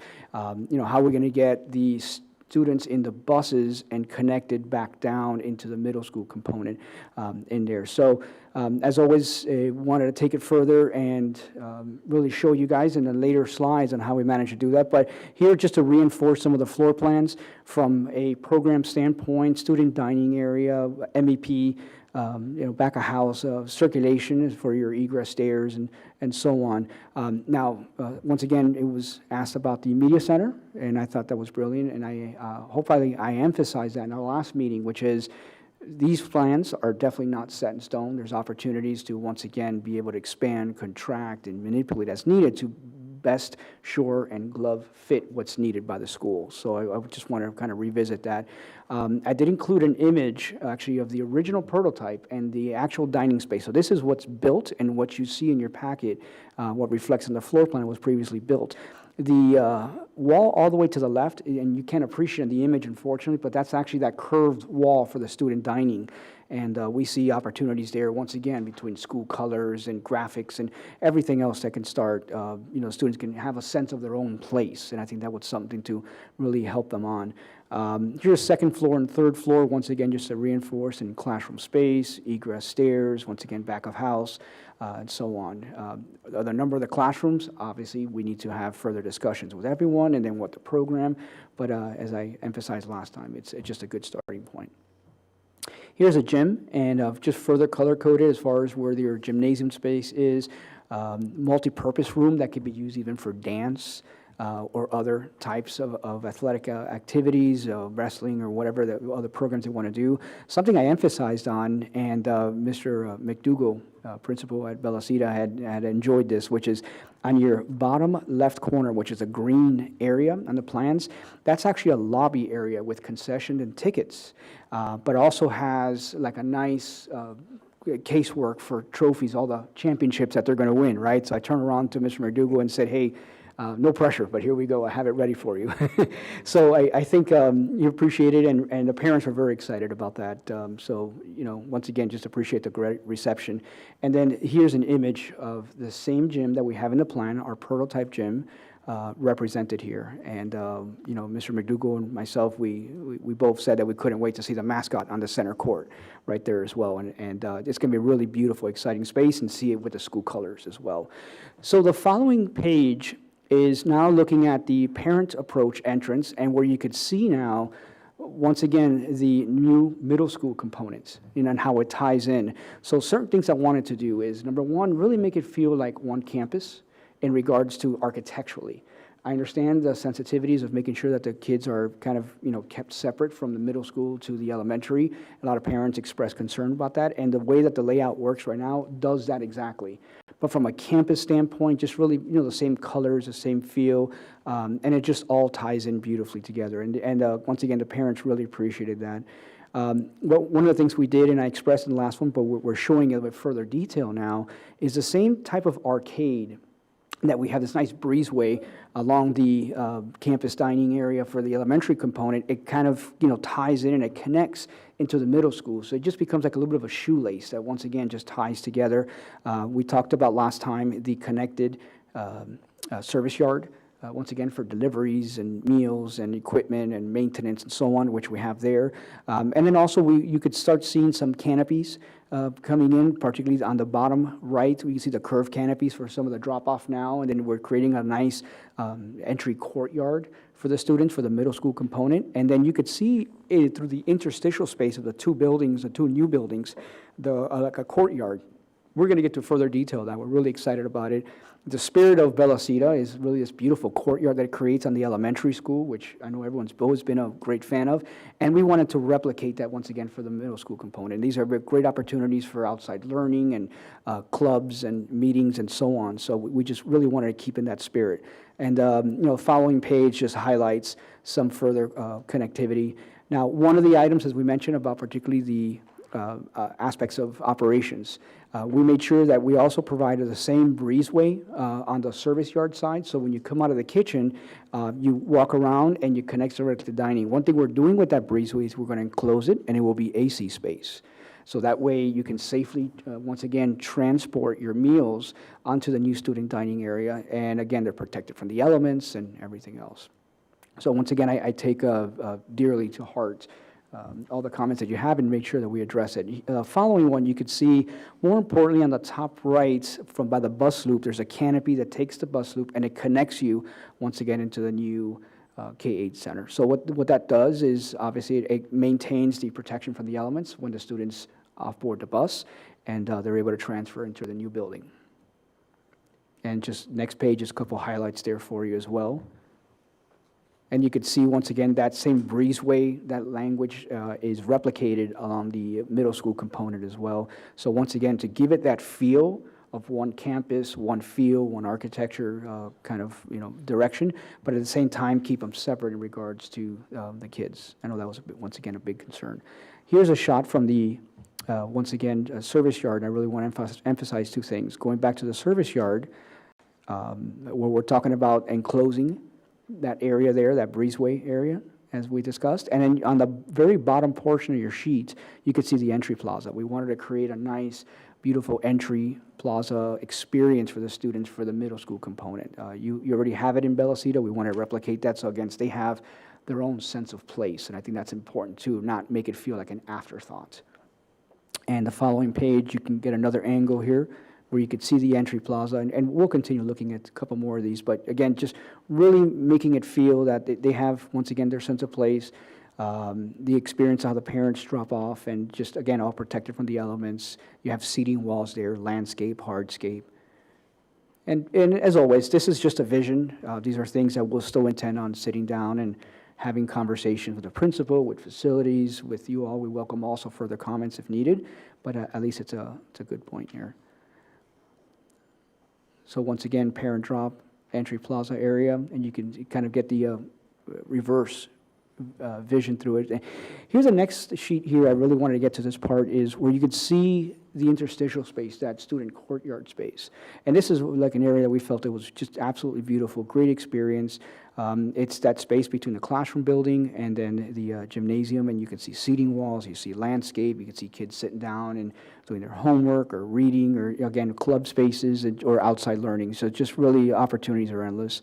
And then the following page is kind of like a top view, and you could see different planters and seating walls. So we wanted to make this a really, really special place that fosters student activity and, pride in their own little space. Entry courtyard area. Once again, you can see the seating and some of the landscape, hardscape areas. And that's in a nutshell that I wanted to share with you. We also shared an animation last week, and just so it really gives them, and we can share it with you all as well. Most importantly, just it really gave a nice experience as you entered through the parent drive, and you can see all the canopies and everything else. So we can email that to you all, and hopefully you enjoy it. It was a really nice treat. And also you could see the student courtyard space and experience in the animation and everything. But once again, thank you very much. I hope I addressed all the concerns that we had in the last round, and more importantly, I appreciate the opportunity. Thank you. We'll open it up for any questions you may have. Ms. Wyatt. I just want to say thank you. I don't know that I've ever felt more heard during a follow-up presentation, but we have big papers that we can see what's doing. You got the covered walkway. So I just want to say thank you, because you did hear and listen to everything we said last I appreciate that. I know you were ones that voiced it, and as always, I think it's important. We're making decisions like this that will impact you all in the long run, and we just make sure that you have the whole story, and then you can see it clearly, and we can move forward. Awesome. Absolutely. Well, thank you for your work on this.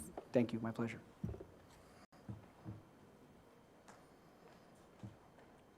There are no further questions. Thank you. So we will be bringing, you and I will discuss bringing the item before the board next month. Yes, ma'am. Okay, all right. Thank you so much. Thank you, Alex. Board members, in the interim, if you have any additional questions, please feel free to reach out to Ms. Usher or myself. I'd be more than happy to get you any additional answers you may. Hopefully, before the next board meeting, I will have the opportunity to have met with faculty to ensure that there are no additional issues or concerns that need to at least be explained or addressed. But I know that, again, Ms. Giroya is here today. She was there at our community meeting, and I believe and so was Mr. Duncan, their area superintendent. I believe I addressed the majority of the questions that were asked. Ms. Giroya, did anything else come up in the community or from your staff afterwards that I need to be aware of, or the board should be aware of? Perfect, thank you. Okay, members of the board, Madam Chair, I would ask respectfully for a 10-minute recess. It is currently 10 o'clock, or 10 o'clock. It is currently 2 p.m. Eastern Standard Time, and I'd like to ask everybody to be back by 2:10.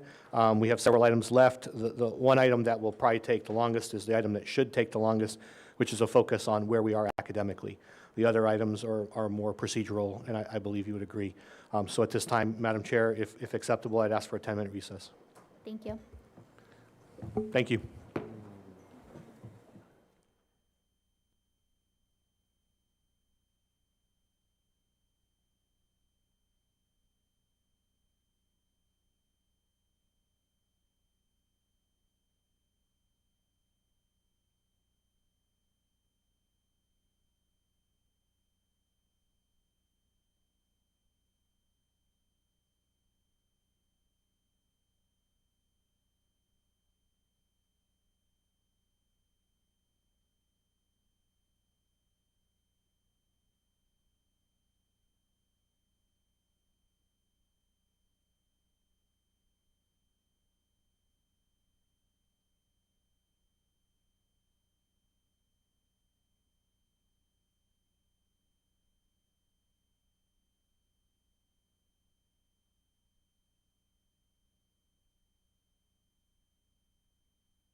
Superintendent Hyde.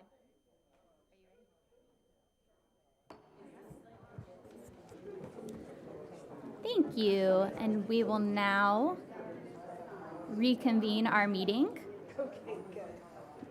Yes, ma'am. Madam Chair and members of the board, at this time, I'd like to bring Angela Usher back to the podium or to the dais. The next item before you is the potential sale of 4 acres that we own east of Travis Technical College. This is the vacant land immediately east of the Travis campus. And so Ms. Usher is here to discuss. We were approached by the city. So Ms. Usher. Yes, thank you, Mr. Hyde. Good afternoon. The county did approach us last year about purchasing 4 acres east of Travis. In 2016, we did give them like half an acre for their fire station at the corner of that access road to the clinic and Winter Lake. So this is where the fire station is right now. They approach us because they have outgrown this, and the area is really growing, and they need to expand their facility. This is Travis, and the clinic is down here, and we have a shop, a maintenance shop down here. So what the county wants to receive from us is 4 acres east of Travis, and in return, they'll give us $400,000 and $3,400. This building, which is the fire station, which is $3,400, it has 4 bedrooms, 2 bathrooms, a living room, a dining room, and 2 big Bs. So I've been inside. If for any use, we would have to retrofit it a bit. And so we'll get our acres back, and we'll get the building also, plus $400,000. Mr. Hyde asked that I look for possible uses, and I'll continue working on this. But I did talk to Polk Education Foundation, to risk management. Staff said they can use it in facilities, and so we'll look at other uses. Whatever use, if this is approved by the board, whatever use, we will have to retrofit the existing fire station. Thank you. So there, just to provide a little bit more context, so there's a few additional benefits to us. As you know, that site is currently slated for an expansion of our employee clinic. Our clinic operates at almost 100% capacity each day. They do an amazing job. It's highly used. I have benefited from their treatment. The staff there are incredibly professional. And so we would not have any conflicts because it essentially shares a parking lot with a fire station. There's always a potential for conflict for emergency response vehicles and as the county's or city's needs were to grow. This facility does also, and I did ask Ms. Usher to consider the potential relocation of various departments, including Polk Education Foundation. Why? Right now, Bartow High School is incredibly landlocked, and they could utilize additional space for gravel, unpaved parking, especially for different types of events. We could relocate the Polk Education Foundation from their current trailer facility, mobile home facility, modular facility. I keep somehow I use the terminology to insult someone. I apologize, but their current facility could be removed and relocated, and that land could be repurposed for parking for Bartow High School, which is desperately needed. Additionally, what that solves is a congestion issue even at Bartow Middle School. Polk Education Foundation is reliant upon several of the portables there to store materials for the teacher store. As you saw, the picture of the fire station has 2 very large bays that would allow them to provide a very unique service to our teachers who come and frequent the teacher store, and they do frequent that store every single month. It's also centrally located. It's very close proximity to the highway, so for many of our staff, regardless of where they actually work or reside, there's ease of access for them as well. So it does create an additional kind of compound for us, whether it's Polk Education Foundation or others. That has yet to be evaluated, but I did feel that that was a really beneficial use for us for that property. So I supported Ms. Usher in this recommendation, but I wanted to provide some additional context as to why the facility makes sense to us. As she indicated, we will not continue to have separate bedrooms in that facility. It will have to be redesigned and repurposed to suit our needs. Tassel's another great example of a program that could use some space for expansion, pushing out to the west side of our school district as well. So again, countless opportunities for us, and it's very seldom do you get a fully functional facility that's turnkey ready in today's environment, especially in today's real estate market for this type of exchange. So Again, I wanted to lend my voice to the topic, address some questions that you may, or maybe preempt some questions you may have, but at this time, we open the floor up to any additional questions or comments from the board. Ms. Fields. I think it's an excellent idea. I like the options of making space available for the Polk Education Foundation and the others that you mentioned. My question is, how will it be decided what would be there? I know that's probably... Coin toss at this point. No, I think Ms. Usher and I need to look at the totality of the need. I think I make a strong argument for the Polk Education Foundation, even for Tassel, because we do have other opportunities and facilities. But again, we have to look at which move is going to have the greatest impact, the greatest domino effect on all the other surrounding communities and opportunities that we can provide. Thank you. Yes, ma'am.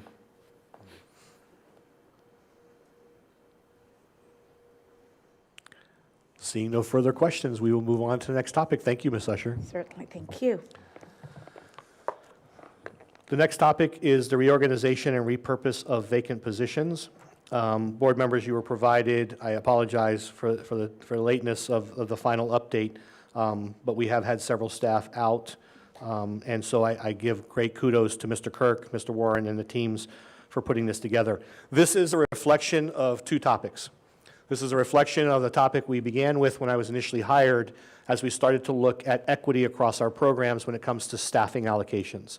As I reminded the board previously, to preempt today's conversation, or at least to tee it up at the last workshop, the conversation started with, when we first began, many of our programs did have a school-based principal, a second principal on campus.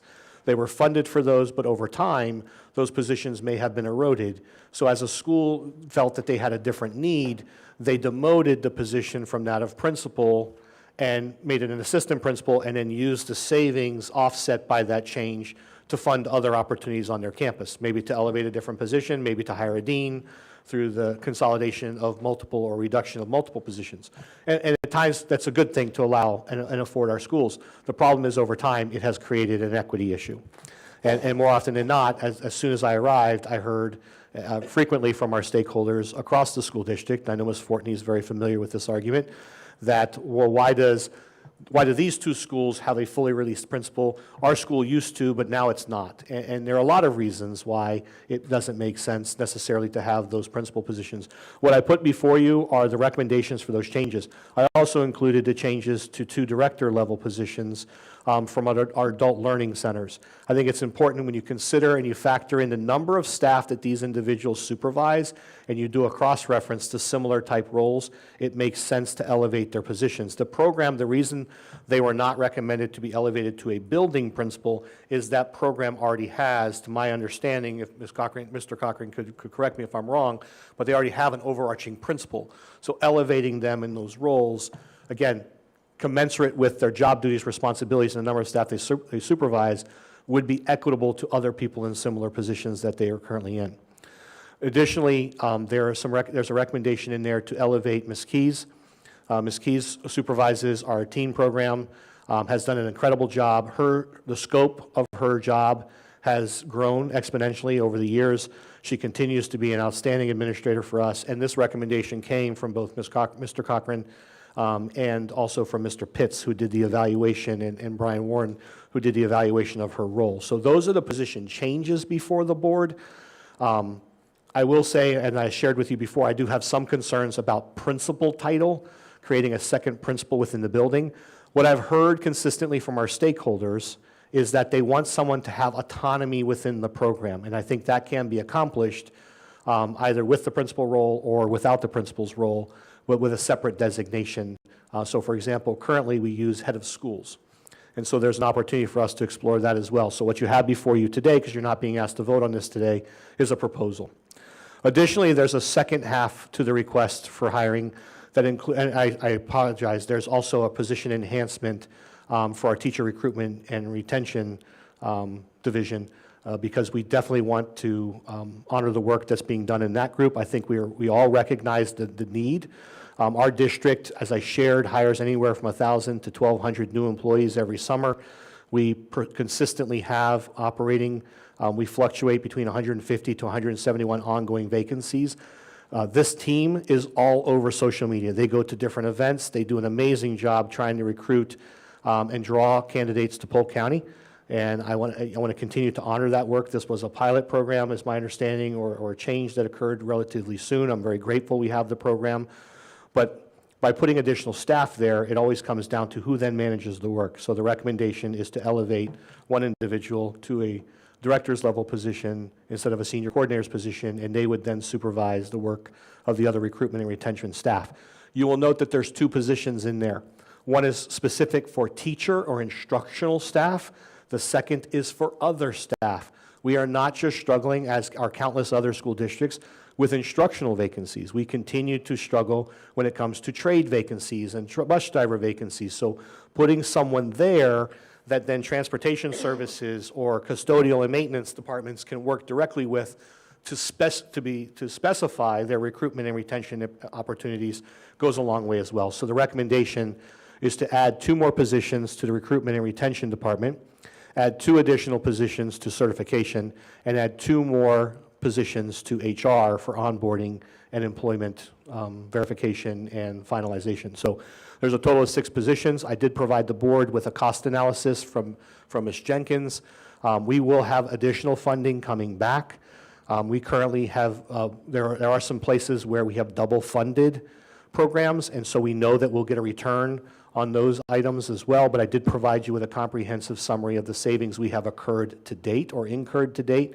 I understand it's always delicate when you start talking about adding staff, but I would say, and I will not put anyone on the spot, but I would be surprised if PEA or anybody else would object, because the reality of it is, if we don't do a better job recruiting additional staff and bringing them into Polk County, the burden then gets passed on to our current staff.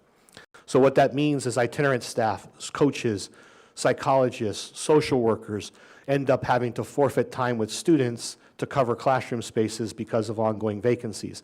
Obviously, the concern and the issue is magnified because of COVID, but again, the timeliness in which I'm bringing this to you would allow us to start to ramp up those initiatives now and preempt the market space and be aggressive at this time and beat some other people to the punch and get out there to colleges and universities, increase our recruitment initiatives, but also increasing our retention opportunities, those celebrations for our staff. All of you were able and have truly been supportive of our Teacher of the Year and Educator of the Year program, and I tell you, what an amazing evening.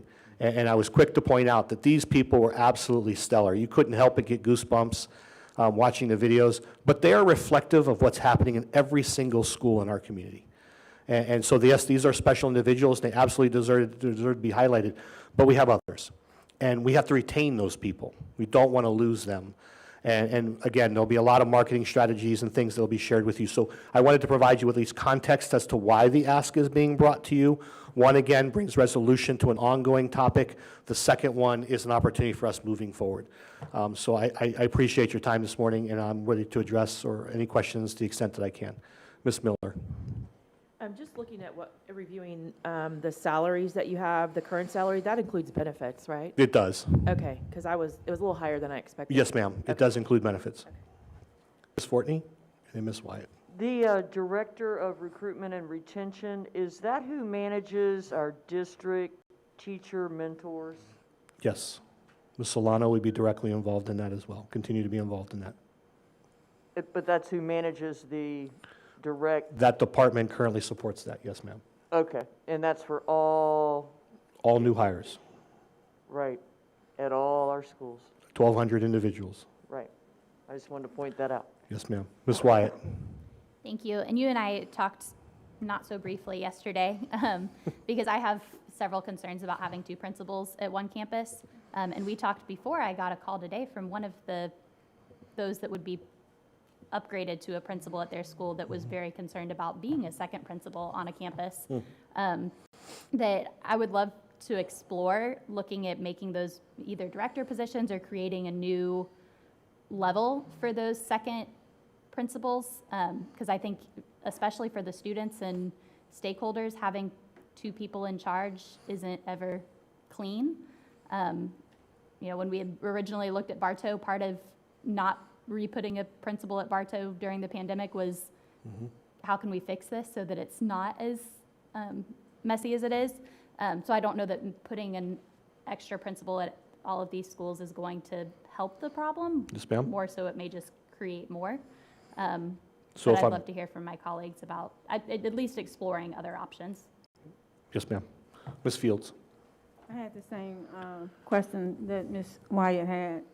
If there's conflict or if there is a situation at odds, who makes the decision? So that would be my question. So pretty much the same thing that Ms. Wyatt said. And then the other question that I have is, do we have job descriptions already in place for these positions? Are we working on job descriptions? Thankfully, we do. We already have the job description. So with a modification, Bartow IB, Ms. Craven's currently in what we call a head of schools position. So yes, ma'am, we would have to modify those further to help ensure, again, the community's concern for parents who are committing their children and applying to these programs. They want to know that they have a fully released administrator who's solely focused or whose majority focus is on this program and these students, and I don't disagree with that. So looking at a different title, so that's why we created the head of schools. Ms. Bird and the board came up with head of schools. So I could absolutely explore that and further refine the job description. Do we have one? Yes. Could it be refined further to reflect specifically what their operating parameters are to provide assurances? Yes, ma'am, we could do that further. Okay, and then the comment that you made about CFAA is correct. When that school was created, it was to help enhance Kathleen High School. And the principal of Kathleen High School is the overarching person for that. So I agree with you on that, not putting that person in a position. But I know that could in itself cause conflict as to why others are getting elevated and she's not. So I don't know how you fix that or if you can. Yes, ma'am. But I know that would be probably a concern. But again, 100% in support of what Ms. Wyatt said. The designation of head of school would allow us to address that, and I will speak openly because I've met with that principal. When the initial recommendation was going to be made to move her to a principal level position, she's not fully certified yet. She's still in the pipeline, and so I did not want to be disrespectful of the work that she's doing because she has a very large student enrollment, and she operates that building 12 months out of the year, largely independent of the main campus. So I absolutely, it was with great intention that we would continue to move her to a commensurate role. However, the head of school does not require the principal certificate, so that would become an option for her as well. And we would have consistency across all the programs. Well, and thank you for clarifying that. I just make sure that I'm clear. I'm not trying to say that she needs to be principal. I'm just saying that we need to make sure that she's elevated to a place where she can have the respect that she needs, but ma'am. not have conflict with the principal of whoever the principal is at Kathleen High School. Absolutely. Yes, ma'am. Ms. Thank you. Cunningham. Thank you. I support all of your changes here. I think it's very important to have a leadership team in place across our district that is fair and equitable. Regarding the IB programs, years ago, we lost an individual who was head of the IB program because they felt that they weren't elevated to the same respect, if you will, on the campus. I'm talking Haines City, as the principal at the time.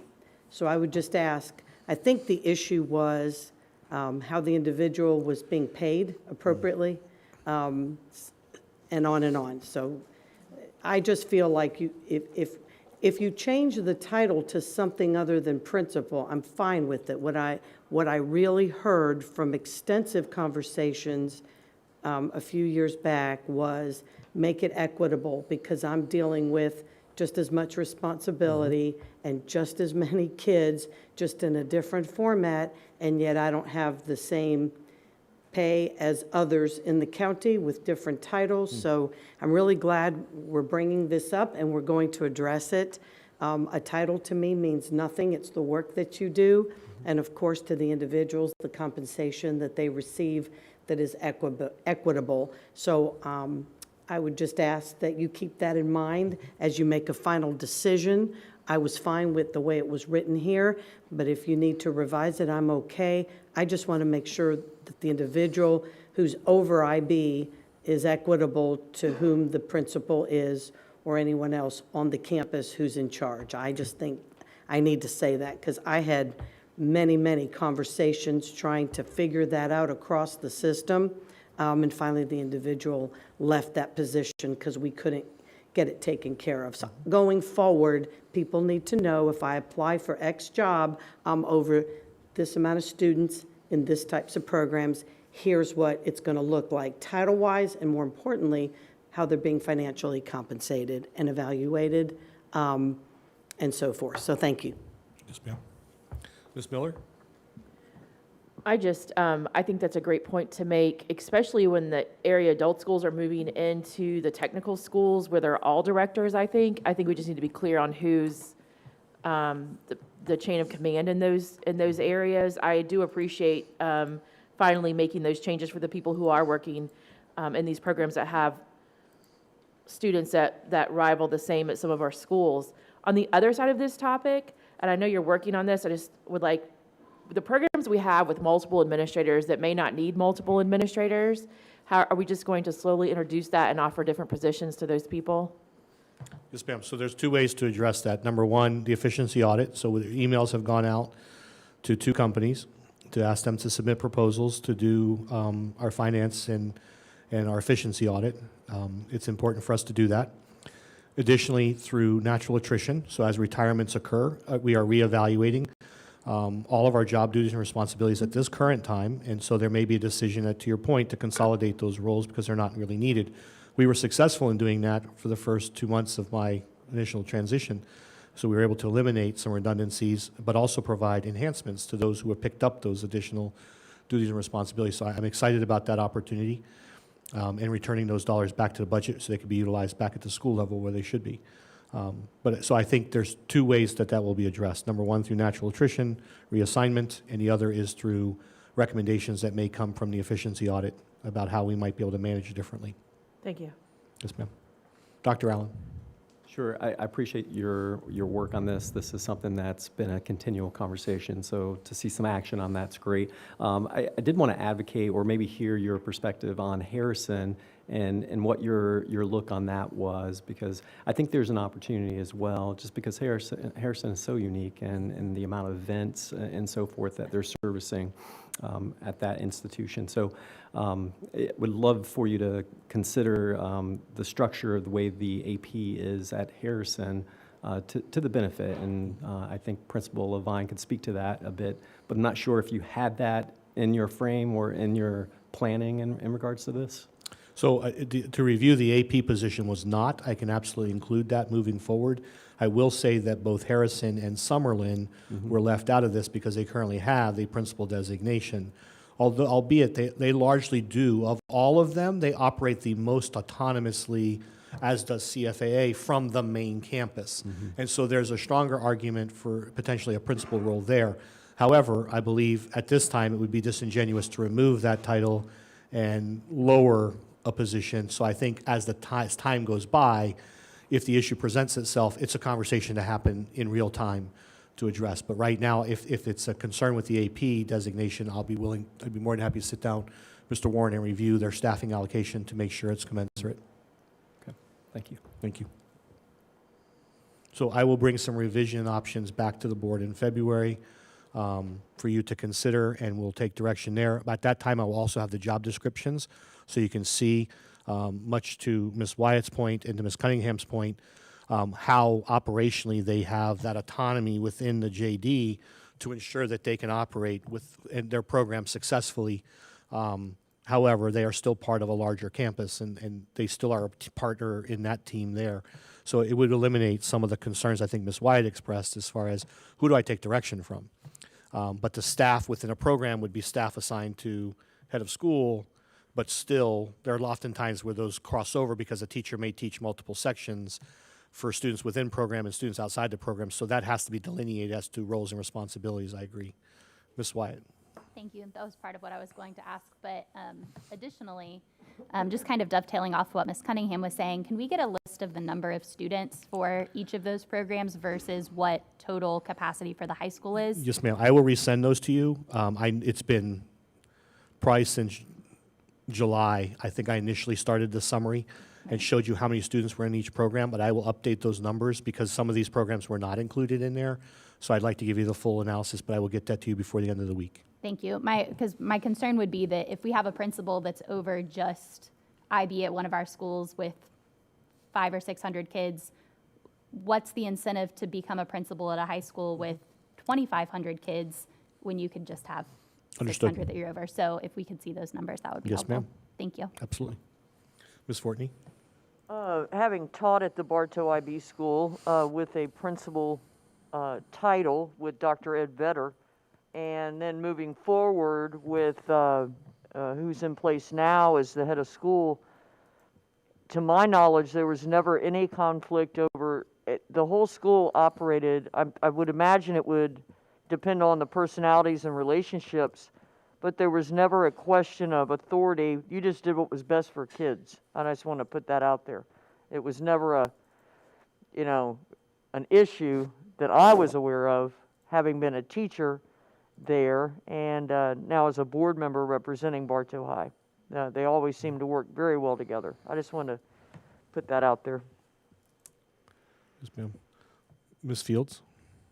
So I had a question I need to have clarified. The positions that's not in question, will they come before us for consideration at the next board meeting, or are you going to just do them all That at is one correct. time? February, all of the recommendations for position enhancements will come before the board for final approval. Based off my recommendation, I will only focus on these programmatic positions as a follow-up conversation, and I will speak with Ms. Wyatt, and I'll have conversations with board members to gauge if this is something you would be, if I could bring this back and for both workshop and for a successive vote the same evening, if everyone's comfortable, I'd be happy to do that as well, rather than delaying this I think as long as we further. get it in advance, Yes, I ma'am. don't see a problem with it. I Okay. just want to make sure that the ones that's not in question can Oh, they will proceed. absolutely be brought forward, yes, ma'am. All right, thank you. Ms. Wyatt? I apologize. Did you mention the community I was liaison about that's to. I'm on? waiting to Okay. get to the Sorry. third final group. I'll I shut said my two mouth. groups. There's a third person in here. So when I first arrived, we had the benefit of having piloted a program for community liaison. I petitioned the board to allow me to grow 2 more positions, even though initially we were only slated for 1. The goal is to get to 5. We need to have these positions, 1 position for each region. So the request before the board today, again, based off of our ability to fully fund this off existing savings, is that we add the 4th liaison now. We've had some exceptional candidates. This essentially would split Lakeland positively. So the community liaison number 4 would take everything north of Main Street, all of those Lakeland area schools going into Lake Gibson. I had a conversation with Ms. Miller to ensure that she had no conflict or concerns with this. We did talk about the inclusion of Auburndale, but felt that Auburndale would be better served remaining currently with Steve Warner at this time. Then the existing 3rd liaison that was already previously approved by the board would take everything south of Main Street, but would also take into the fold Bartow and Mulberry. Part of the problems we're always trying to avoid with new positions is, did one community get something versus over another? So we have to continue to be acknowledged that perception exists from time to time, that we prioritize certain communities. I'm trying to help avoid that, but again, we have a stellar candidate that I would like to hire now. I'm fearful that without this initiative, there's too much to be included in just one single Lakeland region for one individual to adequately cover, and I don't want to lose a quality candidate, knowing full well that I'll be asking you for this position as early as June for the next budget cycle. So respectfully, I think that this is the smart move for us. I will tell you that when we met with the Lakeland Chamber and we met with LEDC, who helped with the final interviews for these candidates, both were impressed with candidate number 4 and said, while they ranked one over, there was somebody else they selected, they said, if you were to split Lakeland like you had discussed, they don't let them go, seize this opportunity. We could easily work with that individual. So both equally skilled, both equally have the right capacity. One simply had some different experiences than another. And so, again, I bring this to the board for consideration today. Yes, ma'am, Ms. Miller. And we talked about this, and that fourth candidate I do know and worked with in the past and think that she's a phenomenal person and qualified for that. My only concern is living in North Lakeland. Since you're not been here too long, I'm sure you've already been exposed to I'm a North South Lakelander. I know. You sold out and went to the South Side, but that's okay. My question is, sometimes when Lakeland, and I members of the chamber and people I respect very much, South Lakeland and the middle of Lakeland is the priority. I want to make sure that the north side is given the same, and it's a collaborative effort, because there's industry, I-4, there's a lot of things going on there, but even, and I know this is all going to have to be very well managed to make sure we're not stepping on each other with donations and collaboration. I think this would be a good time to talk about the faith-based initiative that Sarah Beth and I have talked about. I've met with a couple of churches at North Lakeland that are doing a lot to support those schools. And I think if these people also manage those organizations, it would benefit the community. I just want to make sure that North Lakeland isn't, that it's looked at as one. We are one Lakeland. I sound like Polk Vision. We are one Lakeland. And I want to make sure that we move in that direction and not separate. Absolutely. Again, it's the volume of the work. Right. The scope of work that would justify the two positions. Right. And then the last position I will bring will essentially do the same thing for the eastern part of our school district at the end of the year. Thank you. Yes, ma'am. Dr. Allen, and then Ms. I think Fields. in the conversation, we forgot to, we left out Central Lakeland, and because that's where I live. So you got North Lakelander and South Lakelander. What about the central side? But maybe unpack your logic a little bit, because I'm thinking you're categorizing by space, and then I'm thinking the way that say a state rep is based on population size and so forth. So because going from south of Main Street all the way down to Mulberry and Bartow, that's a big area, whereas, from a population standpoint and servicing our students, in a sense, comparative to going up north into Lakeland from the north side. It also takes into consideration not just geographic landmass and the number of schools, but the amount of need. Where does the majority of our need exist, and where the opportunities lie? And again, I think the current dividing line, and I did work with Ms. Winchester on this, because being a relatively new resident, I was not aware of the divide between the North Lakeland and South Lakeland communities, and I didn't know where the dividing Central. I apologize, and I didn't know where the dividing line was, and so that's why Main Street was selected. But again, we will, if approved, we will bring a final list of opportunities for those individuals to work. But to Ms. Miller's point, we did have a long conversation about this. We have to outline and put some safeguards in place so that they're being collaborative. And really, all the liaisons at this point must be. We have truly benefited from the fact that Jeanette Crowley, Susan Copeland, and Steve Warner have really been incredibly collaborative and open and transparent with each other, and that's why they've been ultimately so successful. And everything ultimately funnels through the Polk Education Foundation anyways. But we need to make sure moving forward that we're continuing with that collaborative spirit, because each one of them has their ears to the ground and hears about an opportunity that may not necessarily benefit one of their schools, but would absolutely be a benefit to somebody else's school.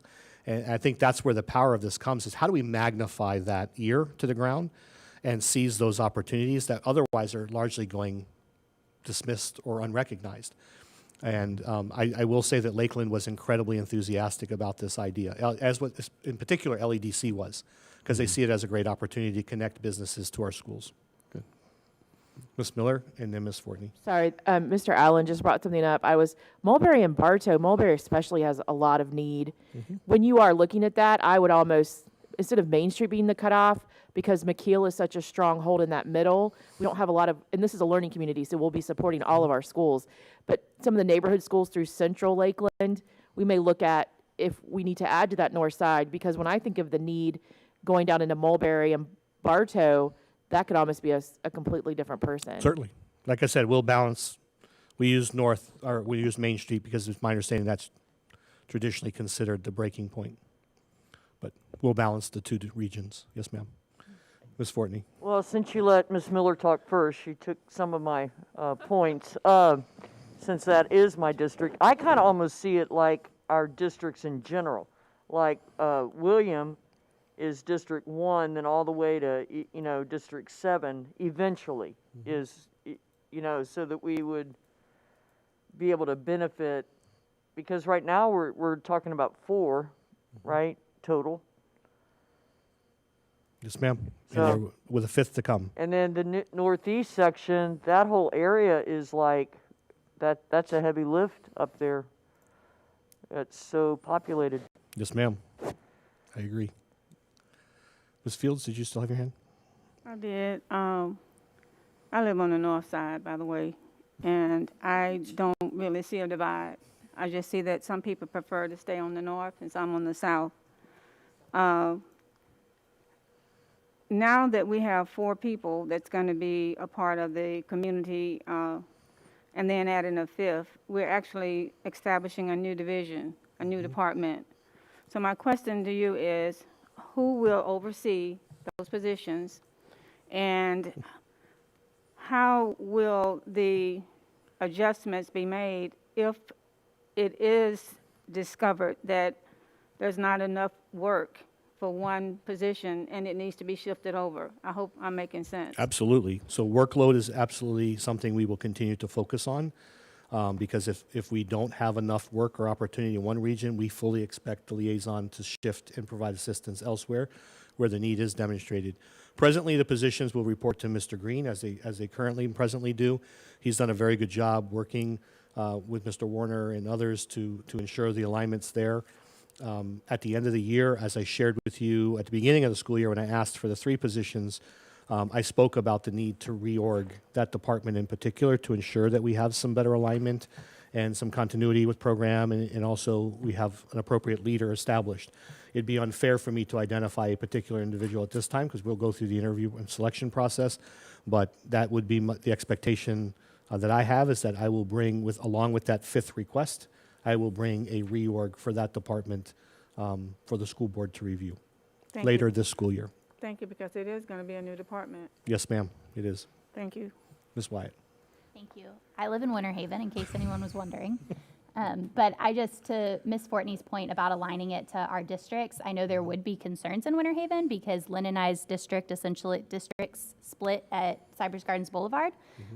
So splitting Winter Haven with a community liaison would be a strain on Winter Haven and its resources. So just something to keep in mind as Yeah, we're looking in that's the not future. currently a consideration. Again, Winter Haven and Auburndale would stay together. Ms. Fortney threw it out there. If I could have 7 community liaisons, absolutely we could do it, but So I'm outside of that, just- it's going to be difficult. Right, and again, it goes back to, the principal at IB, the IB director, whatever, it's about relationships and helping each other. It's not a competition. Correct. But Correct. But you're absolutely correct. But we do need one point of contact for each community. Yes. Because adding Yeah. redundancy creates conflict in I just somebody. meant in general. I completely agree. Right. Completely agree. So, thank you. Thank you for the opportunity to present the topic for the board today. Thank you. Next topic that we have before the board, I apologize, is Union Academy. So, Ms. Collins?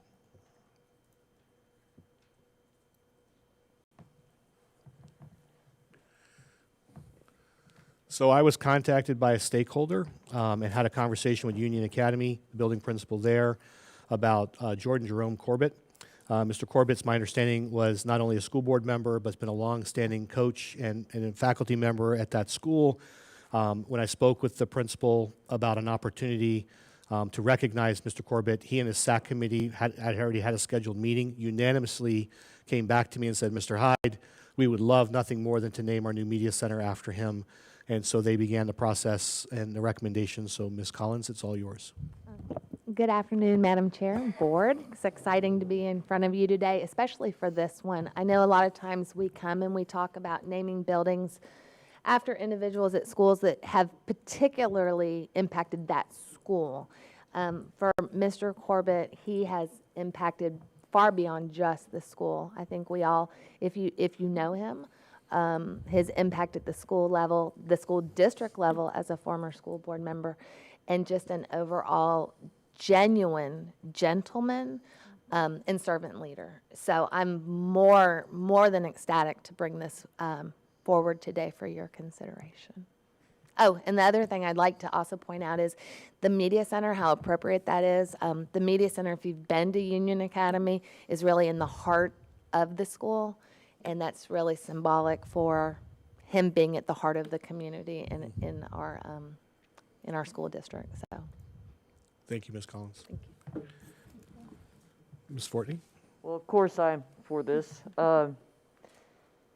I would like to direct my fellow board members to the attachment on his biography. And if you have not read that, I would appreciate you reading it, especially the second paragraph, which in today's climate might serve as a reminder that he is a veteran and experienced all kinds of hardship based on the color of his skin, passed over and treated as, and on the home front, discrimination. And I think this is the least we can do for our former black high school in Bartow, is to name something after such a man. Thank you. Ms. Fields? I'll save my comments. Is he coming tonight? Our understanding is yes, ma'am. Okay, I'll save my comments for tonight, but words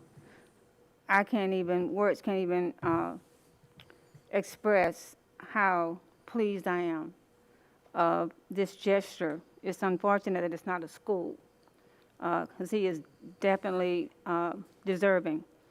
And had it not been for him, I might not be in my seat. He paved the way for me to be on the school board. So I really appreciate him and respect him. And as Ms. Collins said, he is so well respected in Polk County.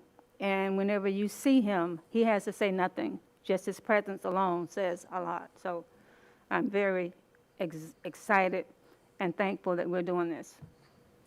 Thank you, ma'am. Next item, Mr. Hill, if you'll please come forward. I don't know if Mr. Bruno is still with us. The next one is the renaming of a building at Auburndale High School for Paul Green. Thank you, Mr. Hyde.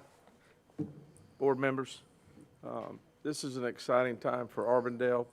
Mr. Paul Green is known as Mr. Bloodhound. He's one of the greatest and finest graduates of Auburndale High School. Went off to college, played some football, came back, and taught for Auburndale High School for his entire career. He actually retired, and then we talked him into coming back, and he retired and came back, and he finished his career at AHS, and unfortunately passed due to COVID. And but the community of Auburndale High School, the community of Auburndale hold him in high esteem. Simply one of the finest educators and human beings we've had the privilege to work with and know. Trying to say that and keep. Ms. Miller? Me and John Hill will not make eye contact this evening because it's too emotional. Correct. And I'll also save my remarks to that only because this is very fresh for the community. And Mr. Green, just like we talk about, someone walking into the room and Mr. Bloodhound, that's the best way to describe him. So I appreciate it. I don't know if his family's coming or someone's going to be here, if you're going to help read that tonight. I'll be honored to if they're not. Okay. Yes. But I think the students support this, the community supports, and the entire Auburndale community supports this naming of the building, and that's the least we can do at this point for his legacy. Thank you. Thank you. We'll see you this evening, Mr. Hill. Thank you, sir. And the last and final item in the superintendent's report for workshop is the academic update. This is something put together by Mr. McNaughton, our chief academic officer, Mr. Green, our deputy superintendent, and each of our regionals. So at this time, I'll invite them up to the podium.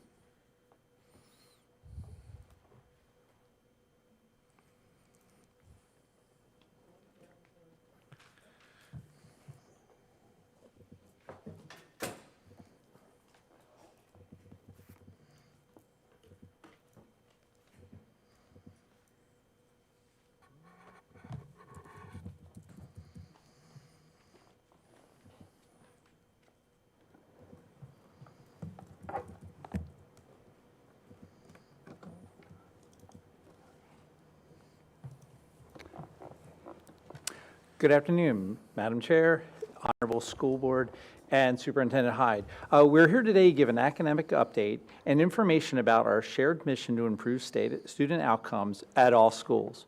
First, we'll start off with our progress monitoring data from STAR. The first set of graphs show this year's STAR student progress monitoring data compared to last year's FSA results. The graph on the left is the ELA, and on the right is the mathematics. Overall, ELA baseline data is close to last year's FSA data. Mathematics, which had a larger FSA drop than ELA last year, has larger gains. If you notice from the graphs here, like for instance, third grade last year in the gray, their FSA scores were 47% proficient.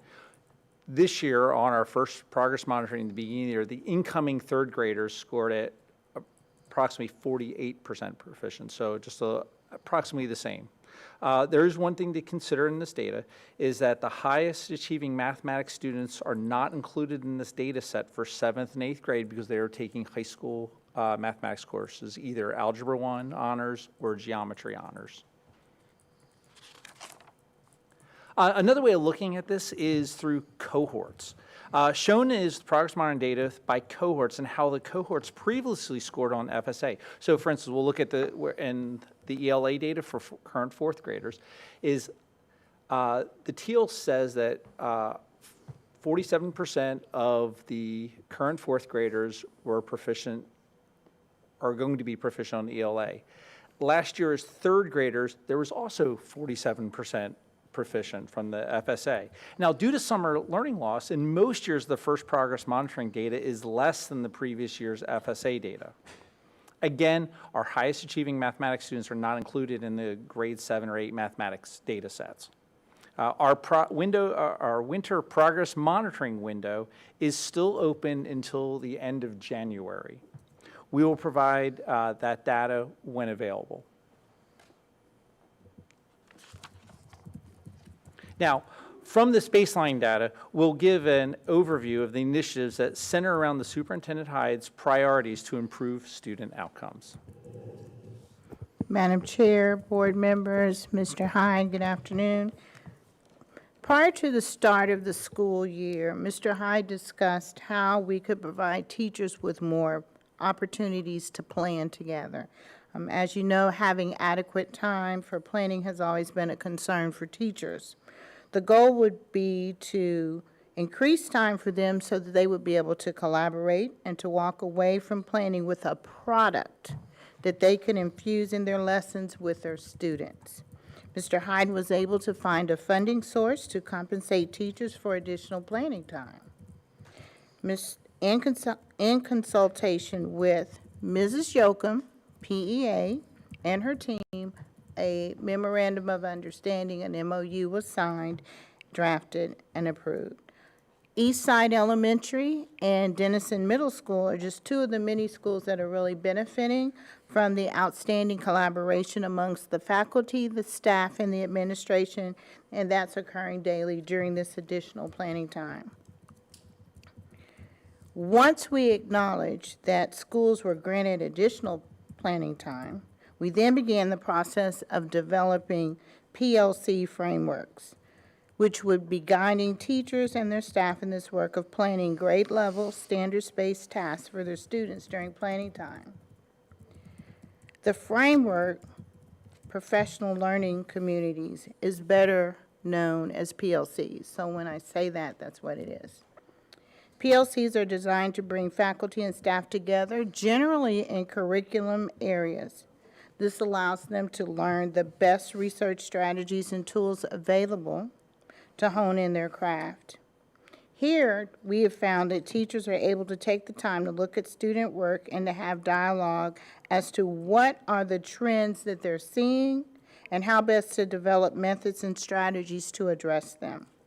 We want all Polk County students to have an equivalent experience of being exposed to proper standards.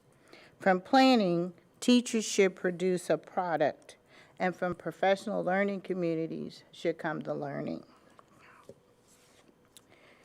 So we had 5 lead principals and they were selected because they had demonstrated leadership skill sets and positive collaborative relationships with peers to begin developing that PLC framework for planning.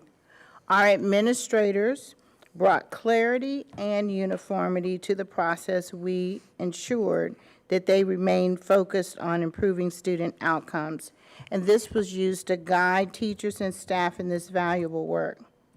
The PLC framework was developed, it was revised, it was presented to other principals for their feedback as well.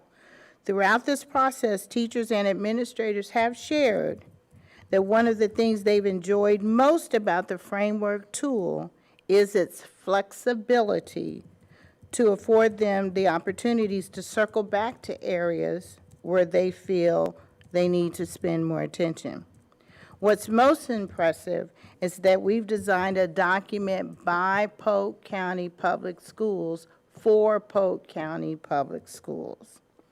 Schools that have found this tool to be especially helpful in their way of work include Chain of Lakes Elementary, Inwood Elementary, McLaughlin Middle and Fine Arts Middle School, Stanbaugh Middle, and Tenor Rock High School, just to name a few. Please be aware that all of the aforementioned initiatives are all centered around Mr. Hyde's priorities, one of which is to improve the student outcomes for all of our students. The first round of the professional development for common planning and PLC was done by the 5 lead principals, the regional assistant superintendents, and the chief academic officer. As Mrs. Barnes stated, the initiative was created by Polk County Public Schools for Polk County Public Schools. So the creators of our PLC framework led the training for our instructional leaders. The training consisted of whole group overview of the framework and small group collaboration where each of the lead principals led a small group of principals. The small group discussions were based around implementing the initiative. Schools that needed additional support were provided support on their campus by their regional assistant superintendent and other district staff. 2 surveys are being created right now that will help measure the effectiveness of the common planning and the PLCs and look for ways to improve. Just like student progress monitoring, why wait till the end of the year to address concerns? One survey is directed towards teacher feedback and the other for school leadership. We've worked with PA and they will be reviewing the surveys before they're released. And I've seen how common planning and the PLC initiative has already have an impact. I've seen collaboration between teachers increase. Teachers have time for discussion that focus on standards and how to improve student outcomes. And really, I do invite you to go see at one of these schools firsthand. Madam Chair, Board, Dr. Henry and I are here today to talk to you about response to data. We affectionately call it RTD. And so we're going to share this time together to bring you up to speed in what we're doing. Very exciting initiative. And as I start to talk about it, I thought, I didn't even tell you really what it is. So let me start with that before we start going through the process. It is a collaborative and strategic process between the school and the district, teaching and learning, the regional, all of us coming together with the sole purpose of improving student outcomes by student, specifically looking at students. So I'm going to start with where do we start this process, and then we'll take you through the whole thing. Okay, so the very first step of this was probably in early November. We met, being Mr. Green, Mr. McNaughton as the chief academic officer, and the regionals, and we just started looking at school level data. We looked at FSA data, we looked at trend over time data, we looked at current progress monitoring data, early warning system data, every data point that we could in aggregate about schools. And we identified schools that we felt could benefit from an additional layer of intervention or support to move kids. This started with 3 to 4 schools per region that were identified. So examples of this were Ridge Community High School in the high school region, and then out of Ms. Barnes' region, Crystal Lake Elementary School, just to name 2. We started with 16 schools that were going to participate in this process. Once we identified which schools we wanted to start with, the next step was to meet individually with the principals to describe what the process was for, what they were going to be doing, and how we were going to support that. So beginning in late November, then each regional sat down one-on-one with the principals that we had selected of those school sites. And we explained to them, again, the goal is to maximize student outcomes by individually looking at students and providing appropriate standards-aligned support for these kids, and also developing standards-aligned resources for these students. Again, the process is designed to meet the individual students' needs related to the different academic areas. It's explained that the process would begin with a collaborative meeting with school leadership, the regional assistant superintendent, representatives from assessment, accountability, and evaluation, and teaching and learning. The purpose of the meeting is for the school to review individual student data and specific students that would benefit from the intervention, and Dr. Henry is going to explain a little bit more when we get into that part of it. But in short, this orientation meeting was to explain that it would take significant time. It's pretty much a whole day's process, and we would be reviewing the real-time data, looking at supporting individual kids. I want to just emphasize before we move on to the next steps, we are looking at moving kids. We're not as concerned about moving grade cells. A lot of times when we talked about school improvement in the past, we just talk about aggregate data. We talk about moving math. We talk about moving reading. This process really is focused on looking at individual kids, where they are, and how we can support them. Very granular, if you will. Once we were at that meeting and explained the purpose and started to explain the process to them, we provided each school site an extensive spreadsheet of data on every single student enrolled in their school that AA&E Assessment and Accountability had prepared for us. And I just want to give a quick kudos to them, because they did a lot of front loading for us. We were able to provide those to the principals and give them a homework assignment, if you will. Their homework assignment was to sit down with their leadership team and identify 3 areas that they really felt like their kids, based on the data they were looking at, could use additional support. And then we would begin collaborating to figure out what that support looked like and how we could deliver that to the kids. And so with that, Dr. Henry is going to take us to the next steps of what actually they did do during that meeting. Actually, I think Joe do. Oh, I'm sorry. Yes, Mr. McNaughton. It's okay. And one of the key points that Mrs. Collins brought up is RTD is a collaboration between the schools, the division of schools, and teaching and learning. Pre and post assessments and the response to data lessons were created at the district level, so teachers do not have one more thing added onto their plate. Each lesson is standard based and provides equivalent experience to students. Accommodations such as extended time and paper-based assessments are given to students that have such accommodations on their IEP. The following slide will show what a lesson looks like. So we're starting off here, shown as a teacher lesson plan for English language arts. Notice there's learning outcomes are stated along with materials for the lesson, and there's detailed teacher action and student actions are noted. Just for example, this lesson plan right here is about 7 pages long just for a half-hour lesson. And it's very prescriptive of what for the teacher, what to look for, and possible answers for the student. Now, this is what the student-facing lesson looks like. So this says saving the snow leopard, so it has the reading part, and then it has the questions that the students are doing. Now, other RTD lessons may include a PowerPoint presentation with detailed teacher notes, very similar to the lesson plan, just put in a different format. This is a mathematics presentation that shows what the student is seeing, but also down for the teacher, what questions they could ask, and also those possible student responses, and then what to do with that. Now, Dr. Henry will discuss the RTD planning sessions. All right, to the chair. I'm responsible for kind of going over the whole process of RTD from when we initiate, find, select certain school. So this process is very unique, something very unique that we never done before, and it's exciting the work that we're doing. One of the first things we have done is we contact our A&E department, and like Ms. Collins said, that they provide an extensive spreadsheet so we can get an overall picture and capture where our students are currently performing.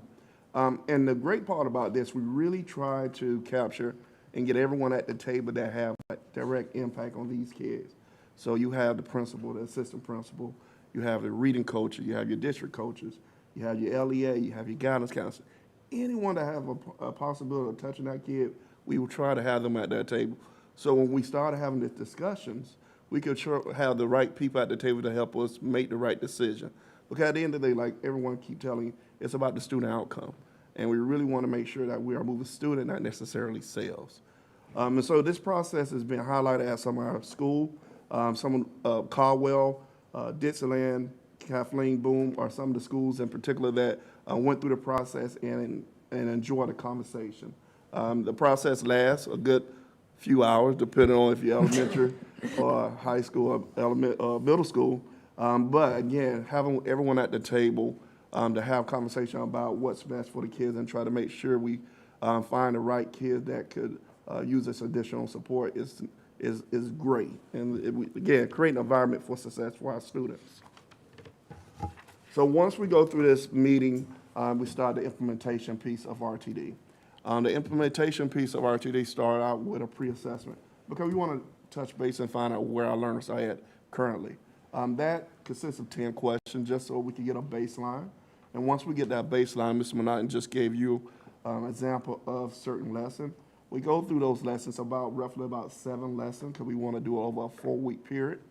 Between that 4-week period, we have a 2 weeks check-in where we try to check in with our learners. And all the regional, we go out to the school and we check in with our principal just to see how our kids are progressing throughout this process. At the 4-week mark, we do another assessment because we want to check and see, all right, what we've been doing, is it working? If not, then again, respond to data.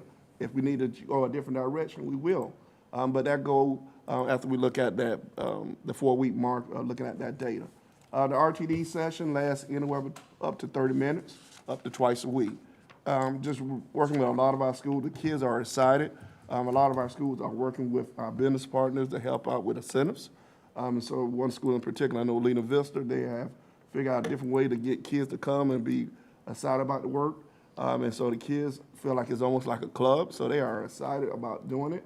And I was out of school this morning, the kids was all excited. So it's something different, but it's what is needed, again, so we can increase what we are trying to do for our students. Progress monitoring. So Dr. Henry talked a little bit about the progress monitoring that we're doing. I will tell you there's commitment at every single level about the monitoring of this because in the past, a lot of times we talk about student outcomes and we talk about moving students and we come up with these great initiatives or ideas or actions and we put it out there and then we move on to the next thing. And so in working with our deputy superintendent, we are committed to this. We are. And that means the school level has their place in monitoring. We have our place in monitoring. And Mr. Green has his place in monitoring us because ultimately we have to do the process with fidelity. We have to be invested in it. And we have to adapt to the kids' needs in order to see our intended outcomes, which is student growth. And so he talked a little bit about the pre-test and the post-test, and that helps us monitor, is there impact on what we're doing? Are we changing students and moving students? We're also monitoring the fidelity of implementation because, as I said, that's extremely important. We're also monitoring each other, and this has been, I know Dr. Henry said it is exciting. It really is exciting as a regional. This has become like my focus, like my passion, and so we've been able to come together in a new collaborative fashion that we've never been able to before. And share best practices as we're getting these RTD sites up and running. The things we're seeing are exciting, and we're going out and we're sharing that with one another, and it's just, again, it is very exciting. Another role for the regional, not just monitoring the fidelity of implementation, as this is getting up and going, we will have real conversations with kids right? With also the teachers and the instructors that are providing the support, and also the principals. So what are your barriers? What can we do? How can we help? And so together, we mitigate as many barriers as we can and workarounds for the school so that this can be successful. Because we've had so much success in such a short amount of time, we collaboratively came together and said, I think we're ready, because you know, there's no secrets in Polk County. And so as the word started to get out, and schools are kind of on fire about this, they feel great, because we haven't just said improve student outcomes. We've said we all want to improve student outcomes. Let's come together and do this, right? And so as the word got out, they started coming to us saying, well, what about us? We could approve. Yep. And so we are starting our second layer of that. For instance, Winter Haven High School was not a school in the initial identification, and now they're coming on board for the high school region. We also, now that we are having some success with this, said, let's look at some of our non-traditional schools, right? We've got a ton of kids sitting out at Roosevelt Academy, Gauze Academy, Real Academy. They could benefit from this as well, as could their leaders. And so that is the next wave that we're also onboarding some of our non-traditional schools. So that in a nutshell is the RTD process. Mr. Wilson. So I think, in all the time I've been on the school board, this is the most exciting presentation I've ever heard. I have found in my research, and by the way, I have no less than 80 hours crunching the numbers as it relates to our Title I grant program, and I've turned that into a graphic presentation for you, and I'll share that with you. It's clear that those funds directed towards at-risk students are beneficial. But the theory is that they can be many times over more beneficial at a granular level, working with the student, meeting specific needs, and that's what you're doing. Ms. Barnes has provided me with information about our turnaround schools. I'm getting ready to crunch those numbers and turn that into a graphic presentation as well. If you want me to crunch your numbers, I'm happy to do that. This is exciting. I just can't tell you how excited I'm about this. This is incredible. And at the end of the day, my hope is to take this to Tallahassee so they can see how much benefit we get and how important it is to provide those resources to our at-risk students. And you know, it's not just for our benefit. This changes their lives. This impacts our community. This is just, I could go home right now. I'm done.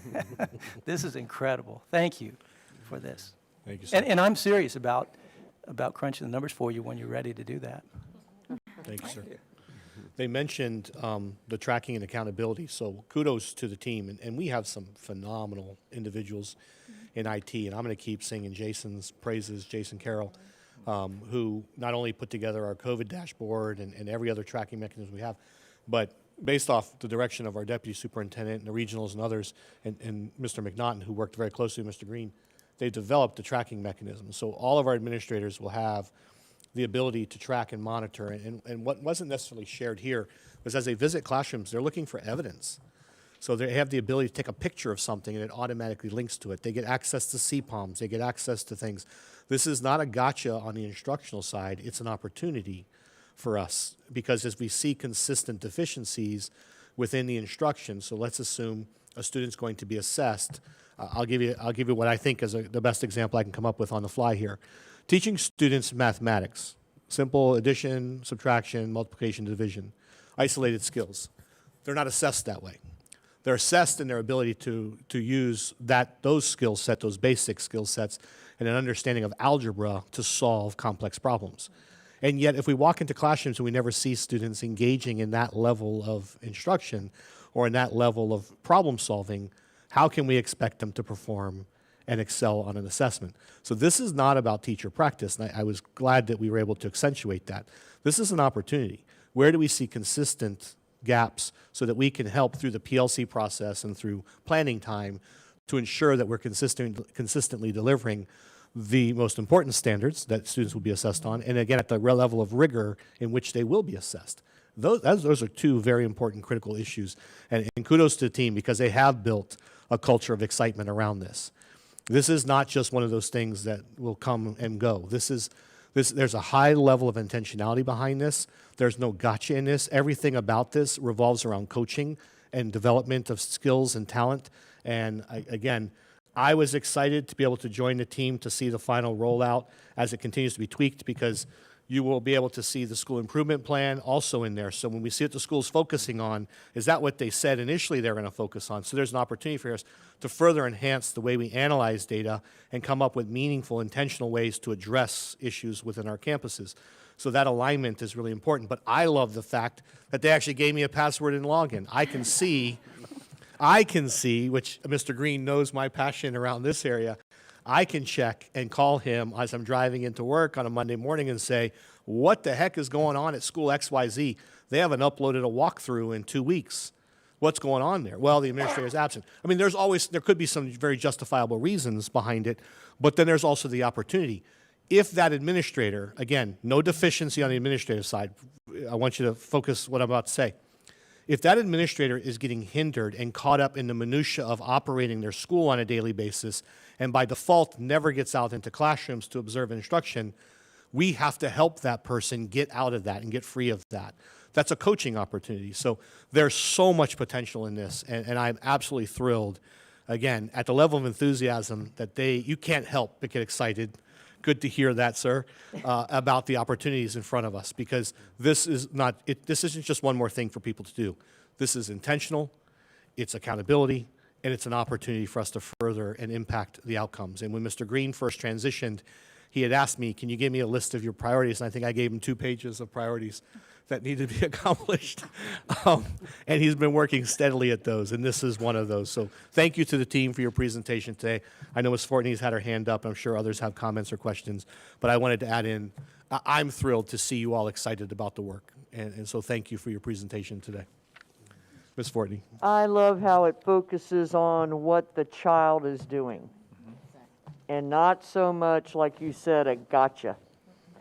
And I can remember coming to the board, being on the other side of the microphone and saying, how come we do your lessons, we do your curriculum map, we do your whatever, and then it comes time for VAM and it's my score? How is that fair? So I love this. Thank you. You're very welcome. Ms. Fields. Excellent presentation. Thank you all for your passion and for your commitment to our students. I have a question about progress monitoring. So as you're doing your progress monitoring and you see some great results, how are you celebrating with the administrators, the teachers, and the students? So I don't know if you can hear me. Part of the orientation and also the RTD process meeting, we talked about how are we rewarding and recognizing. I don't really like the words incentives, but we do have to, particularly, middle schoolers, you just kind of have to incentivize them all the time, right? But it really isn't so much about incentives. It's about building those relationships with those kids and seeing what's meaningful to those students. So they may be thinking it's a reward or whatever, but the byproduct, really, we're building relationships.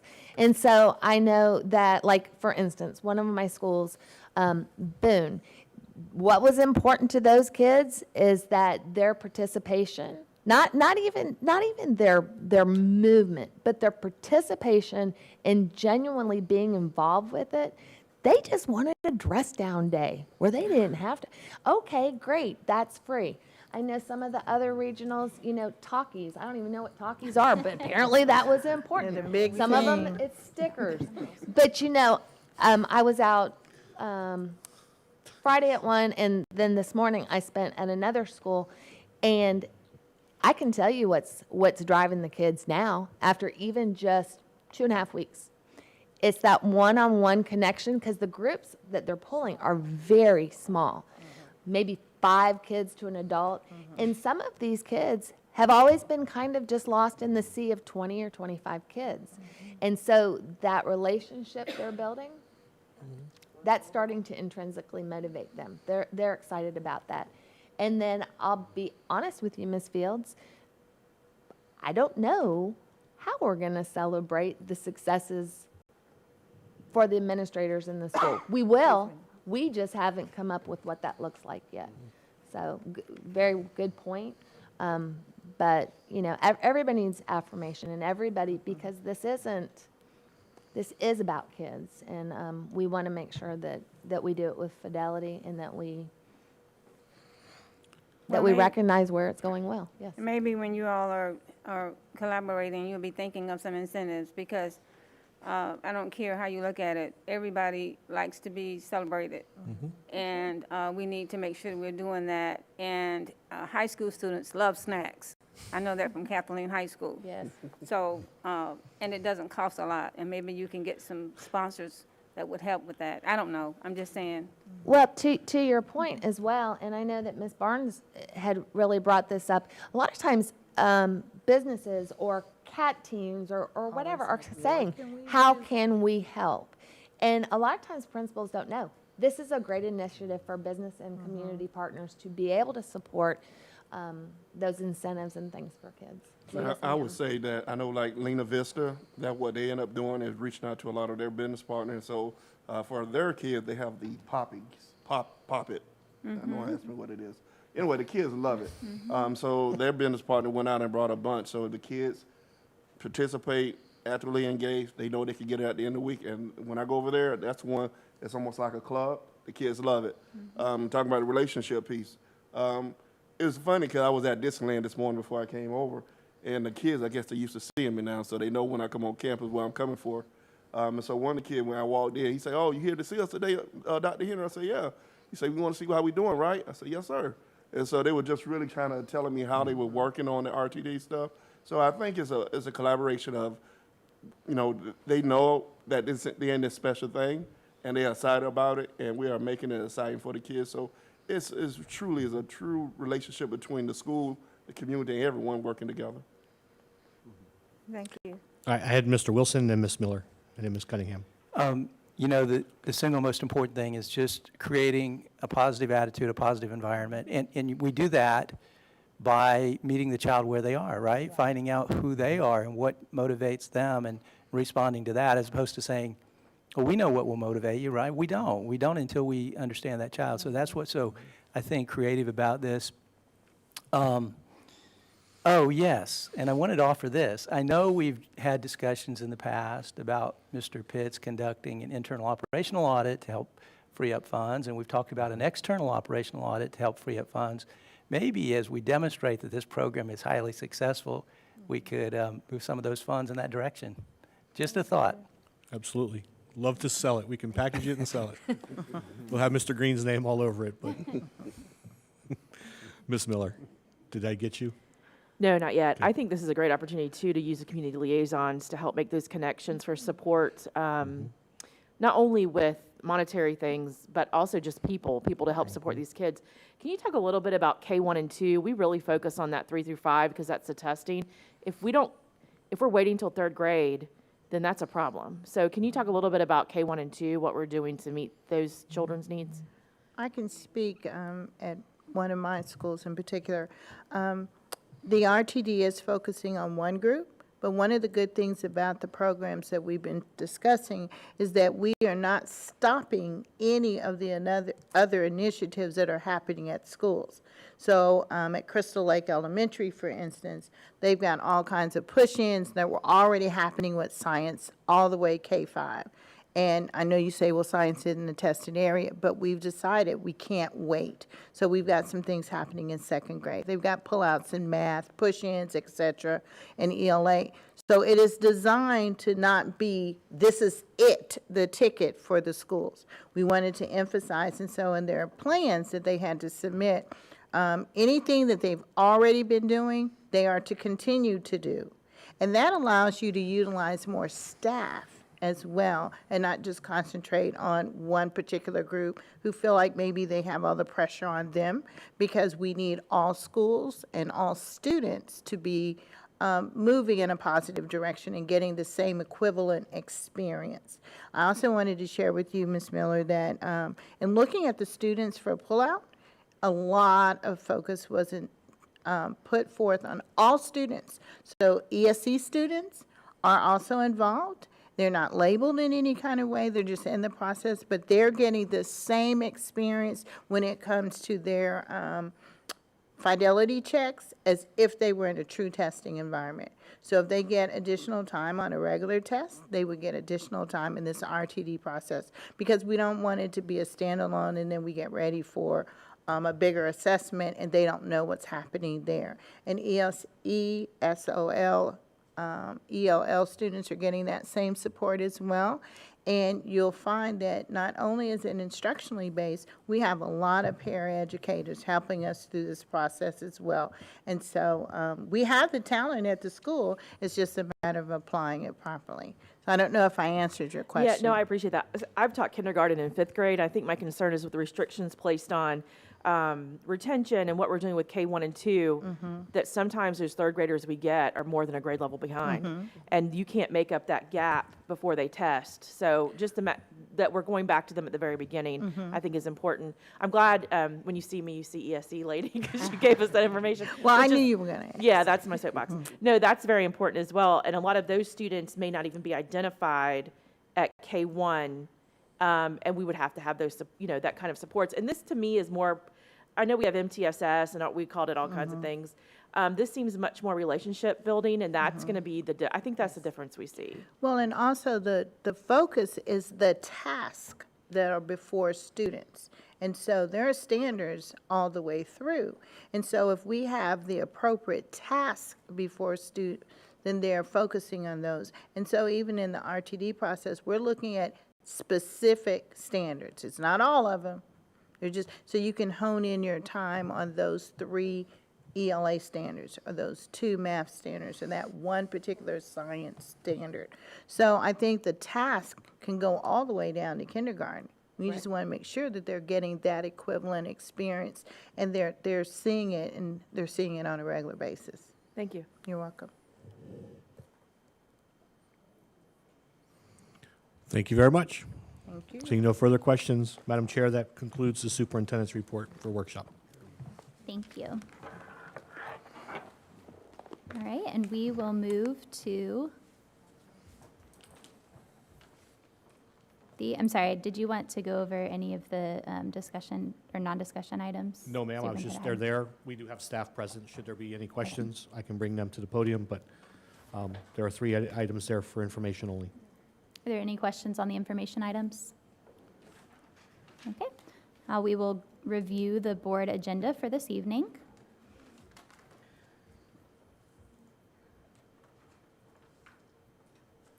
We will be voting for ourselves again this evening, so we're going to go a little bit slower just so that we can make sure we get in the rhythm of things. And Miss Wendy and Miss Yvette are going to hold me honest on that and making sure that I'm not going too fast, because my dad's told me I've talked too fast for years. So, opening items, we will have Michaela Santiago for the pledge, and then call to order, acceptance of the agenda. Any questions on Section A or B? Section C is public comment. D. I'm sorry, Sorry. Sarah Beth, I'm sorry. Yes, ma'am. The recognition of support for international teachers. I'm just going to, if it pleases the board, I'm just going to read a little kind of introduction about them, and I think Tech is going to put some pictures up of some of the stuff. Is that okay? Yes, ma'am. Okay. Thank you. Yeah, all but one. Yes, Ms. Fields. Are you planning to go down, or do we need someone else to go down to step forward with them? I think we're going to have some certificates. I'd prefer just to read it, if that's okay. Yvette, did we already have someone? I was under the impression it was Ms. Fortney that was stepping down. I so- can go okay. down too. I mean, Do we have someone else it's that would whatever like y'all to want me step to down? do. I'm pretty easy. Ms. Moe? Ms. Fortney. I'll go down. Maybe if you can read my handwriting, somebody else could read what I've written. Okay. Okay. We'll figure that out in between. All right. Thank you, Ms. Fortney. Uh-huh. Any questions on sections D? All right, any questions on E through H? The board member travel, that for all 3 of you is Tallahassee for FSBA, is that correct? Yes, Yes. good. Any questions on I through K? Ms. Cunningham? Yes, on item K3, Okay. my question is for Superintendent Hyde. I think it's wonderful for the addition to the Lakeland Health Clinic, and my question is, are we looking at anything for the east side? Because I know they are busting at the seams. We are actively looking for a replacement site. Ms. Usher actually just recently evaluated a potential piece of property. The cost was too high. However, there are multiple options, including the inclusion of a clinic at the future high school site as well. So we are looking to relocate that site and expand its opportunities. Yes, ma'am, that's an ongoing interest that we have as well. Just had to make everybody know that, yeah, they're barely keeping up there. Yes, ma'am.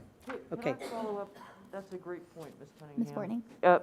Mr. Hyde, have we thought about Ridge Technical out that way for an employee health clinic area?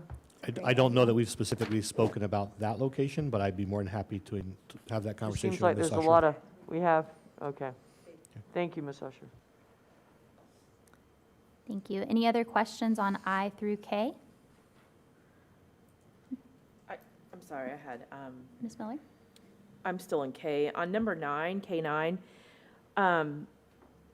I think just asking for maybe an update on what Auburndale is going to look like, because we're investing in replacing covered walkways and things, which I think is probably very much needed. But there's a long-term plan for that area, and I don't want to keep putting Band-Aids on buildings we may not be using very long.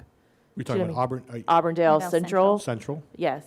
So maybe a conversation about, because I know we purchased property and Stanball is going to move out, and there's conversation of Auburndale Central moving into that older building, to the Stanball building. And how, like, I would like to know for that community how long it's proposed that we even have that property. Yes, ma'am. We'll have that answer for you this evening. Thank you. Thank you. Any other questions on I through K? L through N?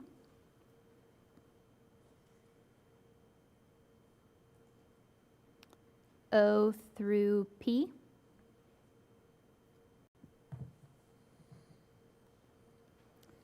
And then our action agenda is Q. Any questions? Mr. Wilson? And I think this is probably for Superintendent Hyde. Number 5, we talked about at the work session HIV and AIDS, and we talked about it being age appropriate, but it seems like we're still addressing those issues with 4th and 5th graders. Is that age appropriate? It's just a question. It's not a gotcha question. It's just a question. Understood. Actually, no. So 4th grade, it was removed from the curriculum because that was a holdover from prior language that said it must be taught, and now it has shifted to a may. We will continue to review the curriculum, but at this time, it was removed from 4th grade. Several other additional enhancements were made to our reproductive health curriculum. It was made accessible. All components were made accessible. I know we recently received a communication asking why all the videos were not posted.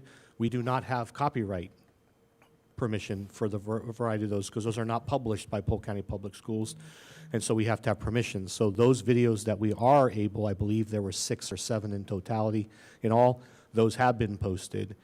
We did, as I shared, post all of our content materials online to the extent that we could. The 4th grade curriculum has been amended. The other concern regarding when it comes to STDs and other factors, why aren't parents listed as somebody students need to contact? Those have all been updated, and they reflect that as a first and primary point of contact for our students. Additionally, the opt-out. So we have gone well above and beyond the opt-out requirements by the state of Florida. Parents will have both an opportunity to opt out using a traditional paper opt-out form, but also a digital form that's in final development and should be concluded by the end of this month. Additionally, parents will have a description by grade level and topic. So meaning, what that means is that at certain grade levels, the whole totality of the curriculum may be taught in just 2 days. At other grade levels, it may be 3 or 4 days. So based off their grade level, they will receive a list of topics on each day that it will be instructed, so parents don't have to opt out comprehensively the entire curriculum. They have the choice to opt out of a particular day. Unfortunately, I can't break it down any further than that.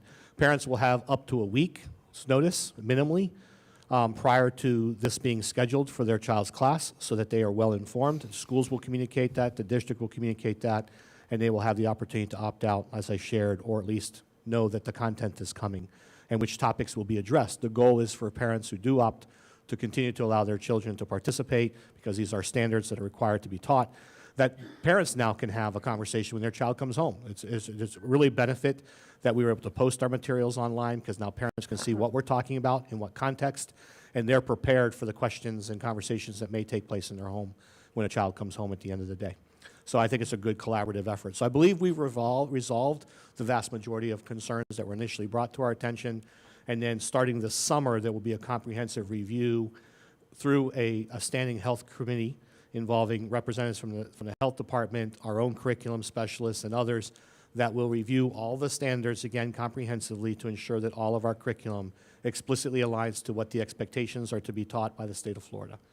So let me clarify. You know, we may have some students who are emancipated in high school. I get that when it comes to the STDs. But did I hear you say that otherwise parents would be notified? Parents will receive 1 week's notification prior to the topic being instructed. No, in the I mean, class. if a student contracts an STD. All of our curriculum materials now reflect, previously they said talk to your doctor, talk to. Right, yes. They now specifically listed first individual there to communicate with is their parent or guardian. Okay, thank you very much. I appreciate that. Yes, sir. Okay, Ms. Fields? I had a couple of questions on number 4, the lease agreement with Building Tomorrow Schools. Yes, ma'am. I just want to make sure that all of the questions and concerns that we have been addressed, that the staff would be intimately involved in the process, and if we identify a piece of property that we currently might have that's going to be a better fit for us, that they're going to be in agreement, all the things. I just want to make sure that that is correct and I'm understanding it correctly. That is correct. So everything from the materials used, the standard in which we expect the facility to be built and constructed will match our own.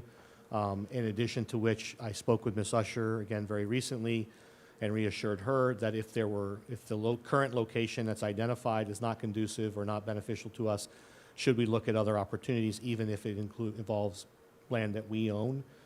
Currently, this item right now, I believe Mr. Bridges has been very much involved with Mr. Pitts in the contract review. I don't know if there's any further update there, but I believe, Mr. Bridges, you can confirm what I just shared, that everything is about uniformity to our standard, and as we've discussed. That is correct. This is a new process, and we've spent a good deal of time between myself and representatives from facilities, from finance, from risk management, attempting to address all of the eventualities that we can foresee. But it is a new process, and as we rock along, there may be things that come up that have to be addressed and further agreement reached. It is an interesting process. I'm aware that in Volusia County, they have something not identical to what is proposed here, but over there, they're looking at using the same company and the same model to construct a building on land that the district owns. And in that respect, it resembles to some extent the certificates of participation that we have, because the district will own the land and will enter into a long-term ground lease with Building Tomorrow Schools, who will then build a school and lease it back to them. This is not quite that complex, since they will own the land, they will own the building, and as far as we're concerned, it really, I wouldn't call it a simple lease, but it's a lease. And it is understood that if we need to go back and make some adjustments, that that's something that's amenable? Yes, ma'am. We built that. That's contained in attachment C, and the I think everyone, the understanding of all parties all along has been that that the actual design of the building, you know, they had brought a prototype in, but that was not a final model of what would be constructed, because that would involve once we have an agreement, that our facilities folks will sit down with them and determine, you know, exactly how wide the hallways have to be, and if you need additional media room or an additional athletic facility. And of course, the cost will float with that. But yes, the design is not final at this point. The concept is final. There would be an agreement that they will build and we will lease, but we still have to reach agreement on the specifications for this facility. Okay, thank you. Yes, ma'am. And I still have another question, but if you want to entertain the others now and I come back. I'm fine if you want to ask your question. The other one? Ms. White, I mean, Are there other questions on this item? Can we finish this item and then move on to the next one? Ms. Cunningham? Okay, so in reviewing item Q 3 and 4, obviously under 4, which is to Mr. Wilson's point, we have 2.6 million per year and a total of 72.8 million over the lease, but it doesn't state in there what's the term of the lease. It's not in the backup, so I'm asking, does anyone know what the term of the lease is? 30 years. 28, well, with the buyout, 28, right? correct. So at the end of 30 years, we would own it, and but the last 2 years would come as a lump sum. With the potential to be under what, so it would be 2.7 mil per year. So the buyout at year 28 would be, we can clarify on this, because I did have a question about that, it was 5 Well, million. they'll be present this evening as well. The company is here, so they'll help clarify as well. But keep in mind, too, that the leasing price includes, if I'm not correct, Mr. Bridges, please stop me, but it also includes essentially an escrow account. What we're building in starting in year 1 is the ability to have enough finance to replace the roof and the major mechanicals at a specified period of time. So we're building in a maintenance option long-term for replacements. That's part of the leasing agreement that we currently had. That, if I recall correctly, that was initially slated to start in year 3 or beyond, but we had some concerns about that, so I believe we worked with them to expedite that and begin it as early as year 1. And what size of a school is this slated for? I don't have the Elementary, details middle, of or the high square school? footage. Well, It's roughly. a K-8. K-8, that's my question. Yes, ma'am. Thank you. That's all I had on this topic. Any other questions on this? Ms. Fortney? William, were you done? Well, I do have a couple more thoughts, just questions, inquiries. Well, But please go, yes. Yeah. I'm just going to say I'm going to end up supporting it because at some point in time I got to trust staff and the superintendent that this is the right move, even though my little voice is kind of telling me, you know, never lease a car, Sarah. That's my dad, right? You'll lose money. But at some point in time, I have to trust that they know what they do, just like TPG, just like Nearpod, just like sex ed. You know, that's why we pay them. So that's all I got to say. Thank you, Ms. Fortney. Dr. Allen? Thank you. Thank you, Madam Chair. I'm definitely in support of this as well. I think it's an innovative opportunity for us. I had posed a couple questions early on and just wanted to get those out there, specifically related to the language on surrendering the property if need be. And Mr. Bridges, if you can maybe speak to that. Where are you in the contract language? Let's see. That would be section It's 3.4. Mm-hmm. Yes, upon the expiration of the lease term or earlier termination thereof, for whatever reason, the school board would immediately surrender and deliver possession of the facilities to the corporation in good condition and repair, subject to ordinary wear and tear. If the corporation fails to vacate and surrender the facilities upon expiration or earlier termination of the term, the corporation would have the benefits of all rights at law and in equity for speedy recovery of possession of the facilities. I think that's fairly standard commercial real estate lingo of what happens in the event that a lease is terminated. I think there's language built into it about the notice that would be provided. So it's not. I don't think it's a situation where one day someone walks in and says we're terminating and we walk out the door. There's a formal process for it. But yes, there is walkaway language in here that would allow that. Of course, that's not as simple as it seems.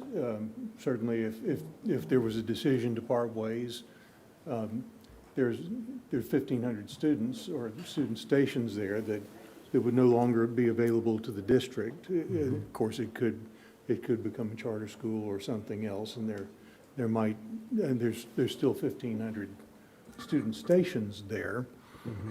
School buildings are not, they typically are well suited to be school buildings, but not necessarily some other sort of activity. So I think that both parties would be reluctant for that to happen, but it is built into the language if it were necessary.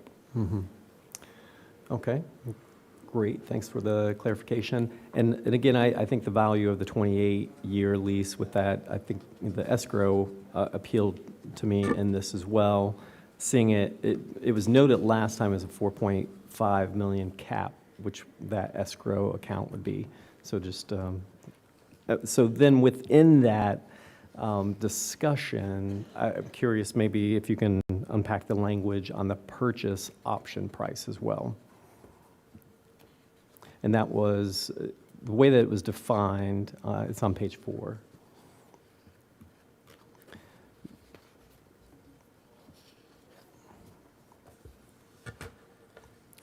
Because I think it says, but in no event less than $5 million. Purchase price means an amount equal to the then outstanding principal balance of the debt obligation, plus any costs, fees, or expenses incurred in connection with paying and satisfying the debt obligations, including without limitation any defeasance fees, prepayment fees, premiums, and other costs related to the payoff and satisfaction of the debt, but in no event less than $5 million. And once again, as you pointed out earlier,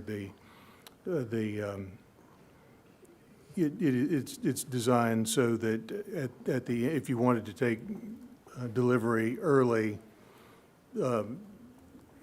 you would back out that $5 million in payment. It's still contained within the cost, but once you get past that point, the way I equate it is, we have rules in our schools that say you can pick up your child during the day, but not during the last 15 minutes.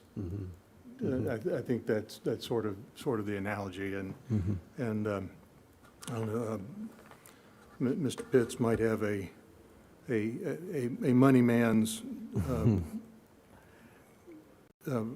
description of that is a little more precise, but that's how I envisioned it. Great. I'm excited about it. I think it's a good opportunity. So those are just my few thoughts. So thank you, Madam Chair. Thank you, Dr. Allen. Mr. Wilson? Thank you, Madam Chair. I'll be supporting this as well. I think that we have to look for innovative and creative options, and I think this is, our opportunity to take a step forward and try something different. I mean, maybe at the end of the day, we're not happy with this. I don't think so. I think we're going to be incredibly excited about how this turns out. And frankly, I think it's the wave of the future.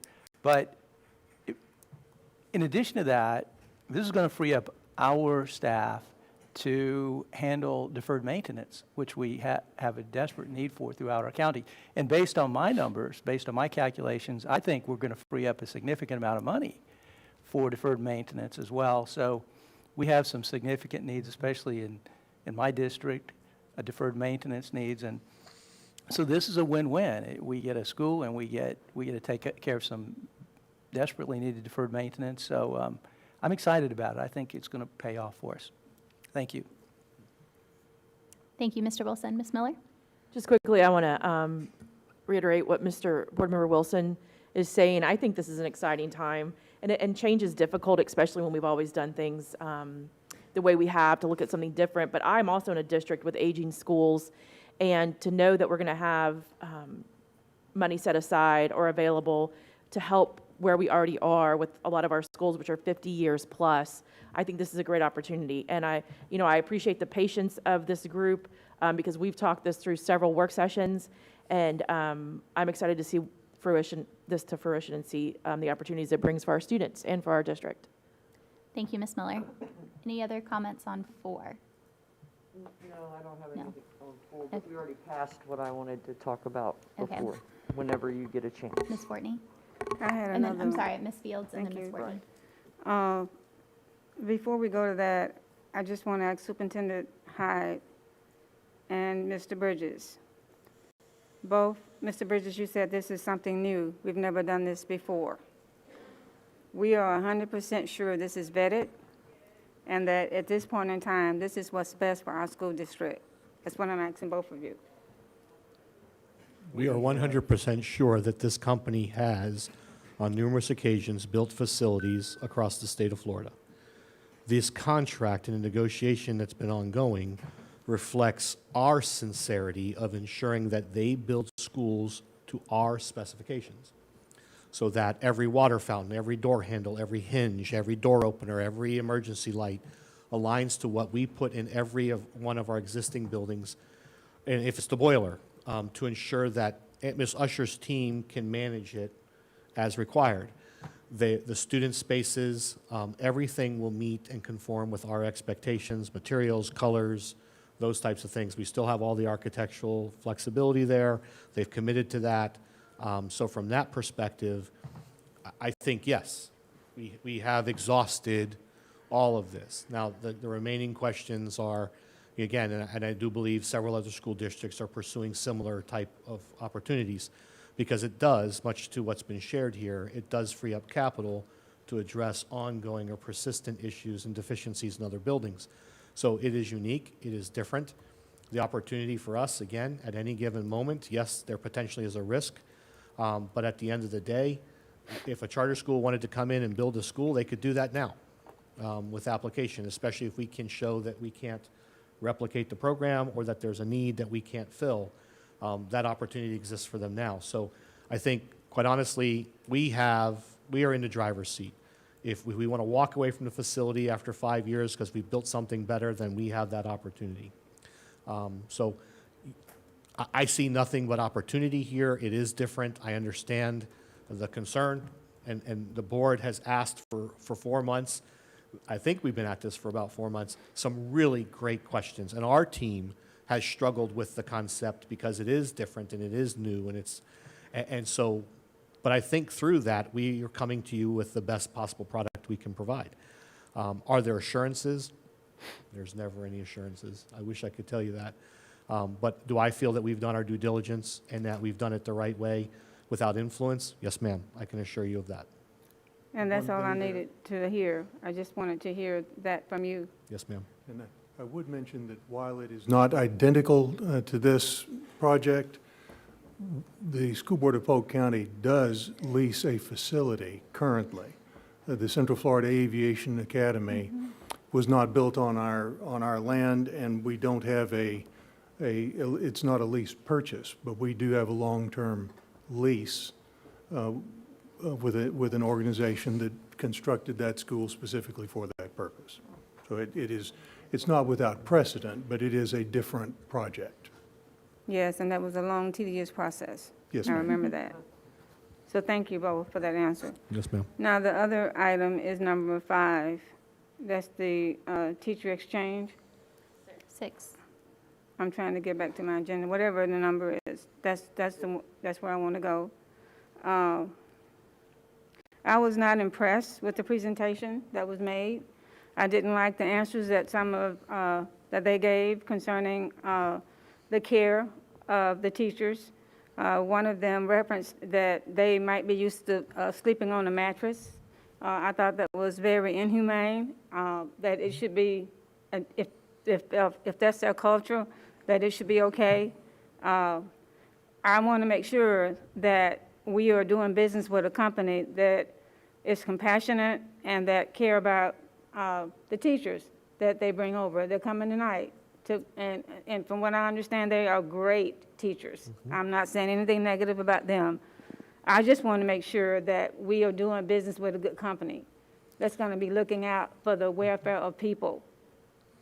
Yeah, I can't speak to the way the last presentation came across. We had a lot of difficulties, both technical and with focus, I think, as well, which is why I kept trying to interject to get to the root of the matter. I will give you every assurance that as a school district, whether it's Mr. Davis, it's Mr. Warren, it's Mr. Pitts, we have actively been engaging stakeholders to negotiate lower lease payments, apartment opportunities. The reason why we want to expedite this is the sooner we start to position these individuals and advertise for them, the better we can be to align the resources to them. We have also secured funding to ensure that there are resources for them to help ease their transition. As you heard, TPG does provide an interest-free loan. However, we will be able to go above and beyond that through some of our other initiatives to provide them with the resources and alignment through tassel and through other opportunities to make sure that they have home goods, to make sure they have adequate supplies. So we have heard the board, and while that's traditionally not the responsibility of the employer, we agree with the board wholeheartedly that these are people who are serving our children, and we need to make sure that they're well-suited and well-supported, and you are getting that assurance from us. But TPG has a long history of serving school districts in Florida successfully. Clearly some missteps here, and one of the main focuses that we are going to follow up on as we move forward is ensuring that they have a local representative who's familiar with Polk County. I heard that stated multiple times from members of the board, because being knowledgeable would ensure, as many board members said, we need someone who knows the communities and can steer them away from, housing that would not be appropriate for them, and ensure that we can. And I think also with HR, we need to be intentional in helping to locate these individuals for shared opportunities. I personally just met with a developer in the Davenport community who would love to see, now they only want to provide short-term housing while they transition, especially in the months where their down season exists. So there's an opportunity there, and they're working on some pricing for us. But they are multiple bedroom homes. Every bedroom is a full master suite. So each individual would have their own private space, a shared laundry, a shared kitchen. They'd have a pool, access to community things. But centralizing some of these individuals as well serves Mr. Davis in the need for transportation. Because if we can centrally locate them, we can run transportation hubs for them as well. So we are working on that. The funding has been set aside. The state of Florida did approve the funding allocation that we assigned to this, and I'd be happy to discuss that further this evening. But I think overall TPG has a good reputation and a long history. Did they come across well in our last meeting? Mm-hmm. I would agree. It was disjointed, but you have my assurance moving forward that if approved, we will do everything we need to do to support these employees, just as if we hired them throughout the traditional application process. Thank you. Yes, ma'am. Thank you. Ms. Fortney? So, yeah, I think that's really kind of what Ms. Fields and I both were kind of thinking, because it's almost like who's responsible for what and when. And if we could get that under wraps, that'd be great, because we don't want anybody to suffer. And that goes with our new hires moving from, Alaska. Right. And I should be clear too, Ms. Fortney and Ms. Fields, that the opportunities to support new hires will extend beyond TPG. Mm-hmm. It will be for all new hires, and it's a new opportunity for us here in Polk. And then I just have two quick questions. The reproductive health curriculum, you said somebody was going to upload those a week ahead of time. Who's responsible for uploading those lessons? No, ma'am. They're already loaded. All parents have access to them with the exception. Oh, so it's not going to be... Parents will receive a communication from their child's school that says, please, third grade parents, please know that we are scheduled to deliver the health curriculum on human growth and reproduction starting Wednesday, Oh, so kind February of like 6th. we used to do anyways? Yes, ma'am. Basically. That's required under statute that parents receive that notification. Okay. So. And then how are we going to do the UA naming real quick? Am I just going to That do was that next later? on my list. Okay, good. I'll set up. Both for the charter review team committee, so the charter review nominees, when we get to that section, I'll ask that we get a motion and a second, and then if those of you who nominated can read the bios and discussion, so Mr. Wilson and Mrs. Miller. And then the same with Union Academy. If we can get a motion and a second, and then I'll ask if you want to ask the family to come forward and you can read during discussion. Very good. All right, thank you. Ms. Miller. I want to go back to number 6 under the action agenda, which is TPG. I have great respect for our staff and what we're doing here. As a someone who's looking after all dollars spent, because I'm asked about them, and a person who represents the community that have children with disabilities, which our teachers are not coming. That's our biggest need right now, ESC teachers, and these people are not coming to fill those slots.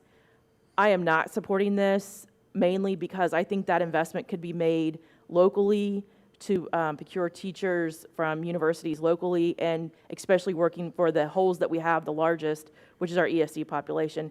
And I know that everyone has, I don't doubt the teachers. I think these teachers are exceptional, and I've met them, and I think they're lovely. I did have, the sales pitch we got was very salesmanish, and I was uncomfortable with it. And I just think use of our dollars would be better elsewhere. So I just want to make, and I'll make a short comment with that vote, but I am not supporting number 6 under the action agenda. Thank you, Ms. Miller. Ms. Cunningham? I would have to agree with my colleagues that the presentation that we had last time was short of professional. As I indicated there, I've heard so much from individuals in our schools, particularly in my area as well as my hometown of Lake Wales, about the lack of support for them. And I know, that's done with, and we're looking to the future, and I get that. When you do the math, they were very proud to tell us how they gave them a $3,000 no-interest loan, but it had to be paid back in 5 months. I don't get that. I'm not the smartest mathematician on the earth, but if you're coming to a new country and you don't even know where you're going to get your next meal, or if you have a pillow to sleep on tonight, I personally think that's cruel. So I'm not happy with them. I'm not happy with what has transpired. I continue to get calls and emails about it. And Superintendent Hyde, I hear what you're saying, that you feel that, we're going to be wrapping our arms around the new group of individuals, and there's some things in place. I'm borderline on this one, on voting tonight. I'm going to be honest with you. I have not had anybody to call me and say, this is a great program. I hope we get more of these types of individuals. They are great. Their backgrounds are great. They're teaching great, but they're being treated so inhumanely. I'm embarrassed, if I can be so honest. So I don't know what to do. I'll be honest. And I thought the presentation that they would be, and barring that it's on Zoom and virtual, I'm sorry, that's how we've been doing it all this time. There was no compassion. There was no, oh my goodness, I didn't realize that. None of that. It's kind of like, no, we do this and we do this and we do that and we take care of that. Like, I just didn't get a good feel. So my question is, and I mean, it's the 11th hour, but I'm going to ask it, are there other companies that are more qualified that do this, that do it with humanity and dignity for these individuals coming? Be like placing me in the middle of France. I don't speak the language, and maybe these folks speak great, I don't know, and go, here you go, and you might find a place and you might not, and you got to figure out how to get to work. And the other thing is, which I tried to infer, they were told to zip it. They are not allowed to ask for help. They are not allowed to reach out. They have been told, be quiet, do your job, do the best of your ability. And I just don't think that's the way you run an organization. You tell them to reach out to churches, faith-based organizations, and others that truly have rallied, at least in my community, around these folks. So I'm scared. I don't want this to happen to anybody else on my watch, and really didn't know this was happening until it was way far into it. So not to belabor it, because we need to go, can you give me some assurance that we're going to not only help the new people, but to go backwards? These people now have husbands coming and children, from what I understand. They need places to, they need somebody to wrap their arms around them. So I kind of feel like, how do I move forward with this until the folks that are here are taken care of. I don't know how else to say it, and that's from my heart. My heart aches. And I know of two that are bringing husband and children, but they don't have a place to live. So now where are we? I just, help me. So I think we're well positioned to provide supports moving forward, including those who are currently present. To your initial question, are there other recruitment companies? The answer is yes, there are. Can I provide you assurances that they will be any better or any different? I can't. Sure. We'd have to vet those. So I would ask the board, as always, vote your conscience, vote based off of the information you have. If you have reservations, express your reservations. And again, to Ms. Miller's point, there is nothing extra expended on these individuals that we do not actually spend on current staff. We have been able to fill 70 vacancies with, as you've all stated, with quality educators. And I would be remiss if I didn't continue to focus on that, ensuring that we put quality educators in front of our students. We have an ongoing vacancy list of approximately 150 to 171 active vacancies, instructional vacancies, every single day that are going unfilled. That number would be 240 without the 70-plus individuals we currently have recruited. So it has worked for us, but there are clearly some deficiencies, whether it's the management side or the district, and I'll own this because I was here during the transition when the decision was made to bring this. We didn't have resources in place either. I think we assumed a lot, and clearly we've let some people down, and that's not our intention. But I can't guarantee that any other company is better or worse. I can't speak to that. We'd have to do our due diligence and investigate that. But they have served a valuable purpose for us, and it's something we're going to have to rely on more. Because again, these candidates are not appearing. They're not being developed here locally. They're not staying local. And our recruitment initiatives, as you heard earlier today, is a heavy focus for us because Polk County has a lot of really positive selling points. We need to do a better job accentuating those for our staff and our employees. And just to add to that, I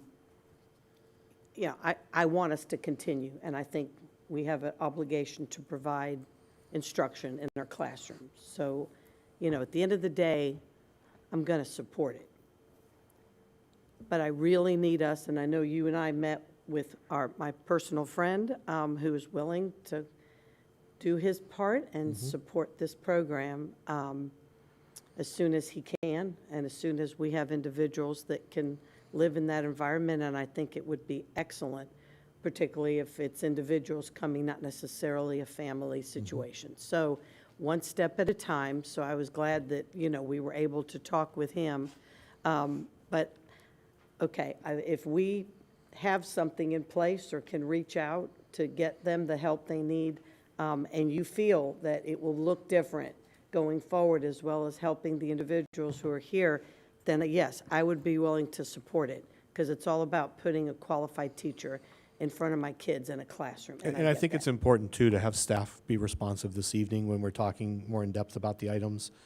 For the board to ask them questions, exactly what steps have been taken, who are we talking to, so that you have a comfort with the item.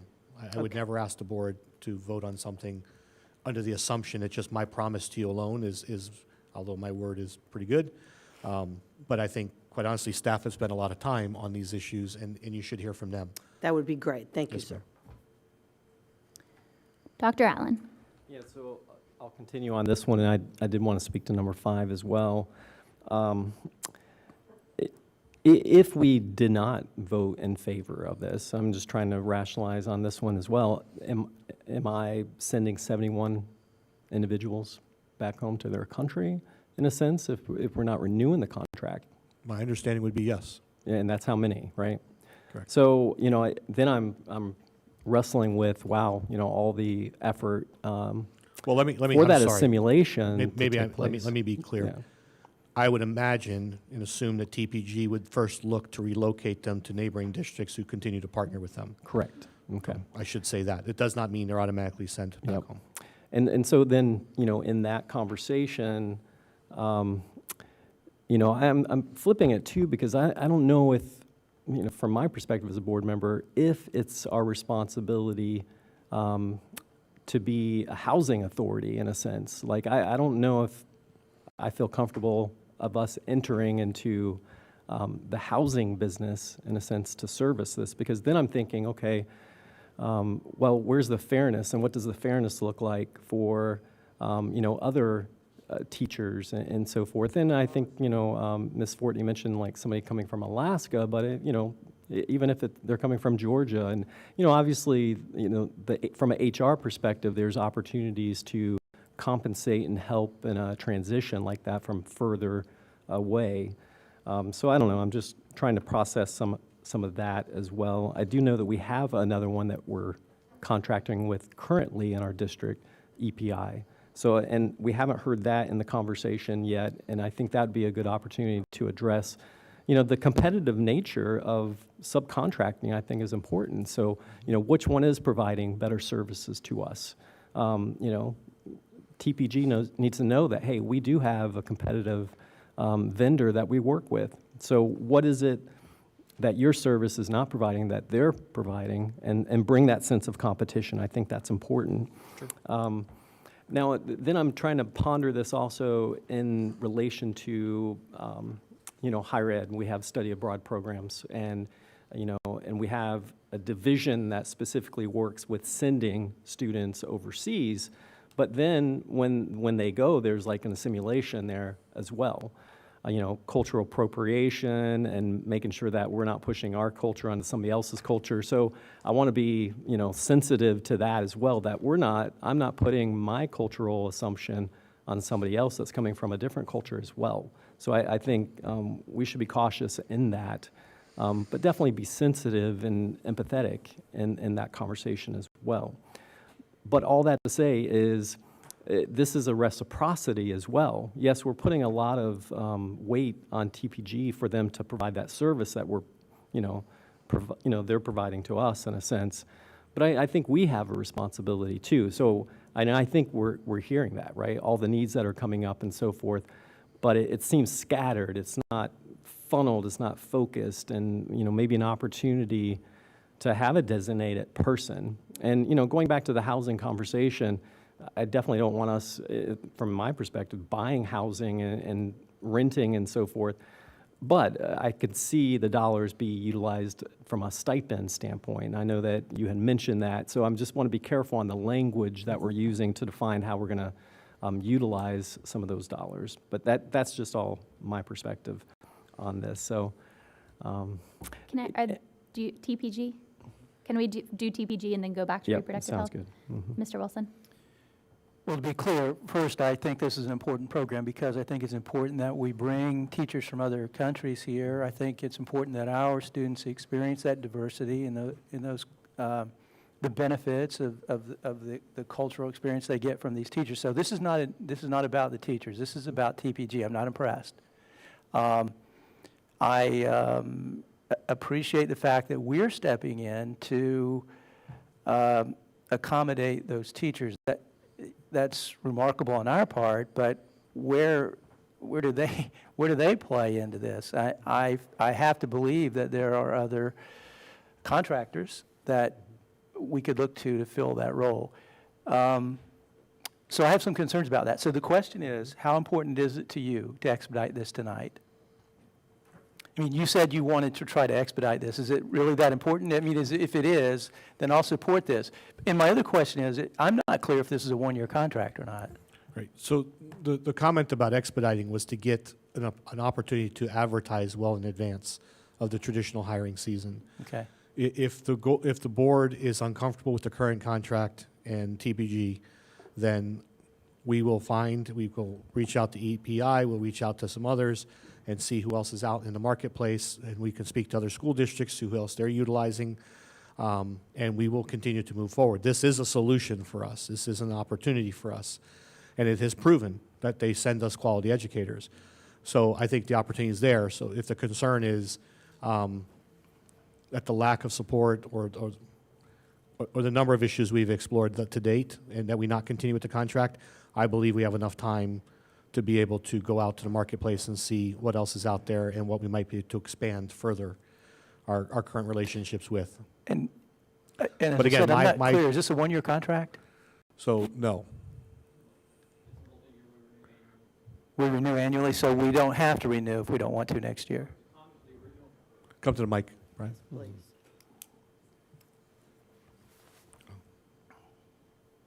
original contract that's attached there, these teachers come for 3 to 5 years, and we continue to add on the years, which is why we're here with the amendment.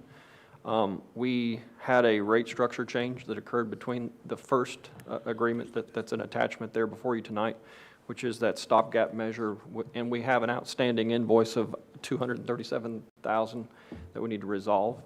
That's an in between the contract piece. And then before you tonight, it would be effective January 25th for the new amendment with the rate structure and the increase, giving us the latitude to discuss up to 1.5 million and up to 120 teachers based on need. We don't have to use the 120. We've got 73 now, but it gives us a buffer of flexibility to add some more if we so desire. And I don't want to send teachers back that are already here. And so I'll support this initiative, but I think we have to have a conversation with TPG and make sure they understand what their role is and that we expect more of them. This is, I mean, what we heard at the last meeting, I'm with Ms. Fields, it's just completely unacceptable. Ms. Melly? These rolling contracts that we renew, that, 3 or 4 years out, so either they're going to move to nearby districts soon or later if we don't continue their contracts. It puts us in a really bad position because we continue to renew them for 3 and look at it every year. I'm still not in support of this, which is fine. Obviously, it will be supported tonight. But our biggest gap, and this is since you're at the table, our biggest need in teachers are support service teachers. Teachers can deliver ESE services, which is a special certification. So can someone please send me what we're doing to partner with Southeastern, who offers ESE majors, Florida Southern, Polk State, or any incentives we're giving our current teachers to get that certification to fill those roles? Because I can keep bringing international teachers, but they're not going to fill our biggest need. So I would like to know what we're doing and areas that we can look at investing in to attract the teachers that teach students who need supports, or maybe incentivizing teachers in the classroom who might want to do that, but don't want to take that extra certification, like giving them a reason to want to go to those classrooms and then maybe fill their spots with these international teachers. We're still not meeting the needs in the community that I serve. So I would like to know what we're doing for that population. But you can give that to me in another day. I'm happy to in have writing. that conversation. And to your point, it's a multi-tiered process. I can tell you, I was in meetings just last week where we're working in conjunction with the union. It's not just a single lane approach. We're trying to hit multiple different ways to be not just competitive, but to recruit and to retain staff specifically for the group that you're talking about. We're working closely with Dr. Lutz. We've got him at the table with us as well. We know the needs. We're trying to think out of the box relative to some of the colleges that might have college folks that could come in and help us with some of the needs at our schools. So we're trying to think out of the box on all those places, and I'd be happy to speak with you further offline about that. Thank you. Thank you. Anyone else on TPG? Ms. Fields? So, Superintendent Hyde, I think that you hear from the majority of us that we're not pleased with this company. And we understand the need to provide you with the resources to carry out our goal. However, if you get the votes tonight, I would strongly say that it needs to be a strong message sent to this company to let them know that we are not pleased with them and that we do not appreciate the poor presentation that they made, and that the only reason, if it gets approved tonight, is because we're trying to respect you as superintendent of schools and where you want to go, and we supporting you that way. I hope that makes sense. Yes, ma'am, it does. And I'd like an opportunity to confer with staff during the intermission as it relates to this topic and the fact that it's even before the board tonight.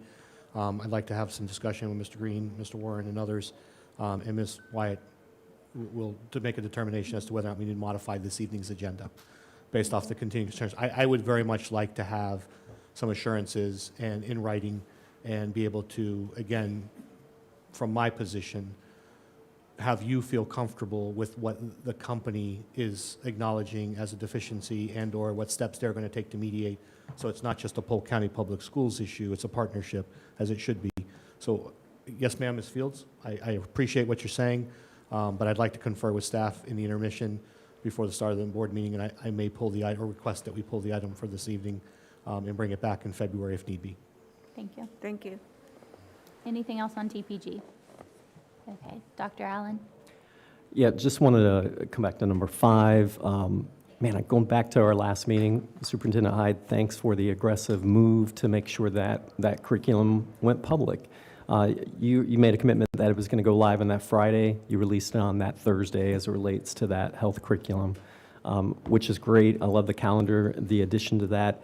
In email, you noted because this is going to be a rolling thing, right? Based on the previous statute from last year, this is going to happen every year at about this time. I'm not sure when it's going to be released, but if you could just maybe unpack, and you don't have to do that right now, but clearly note the curriculum review process. So as a board member, I can address that moving forward with our constituency.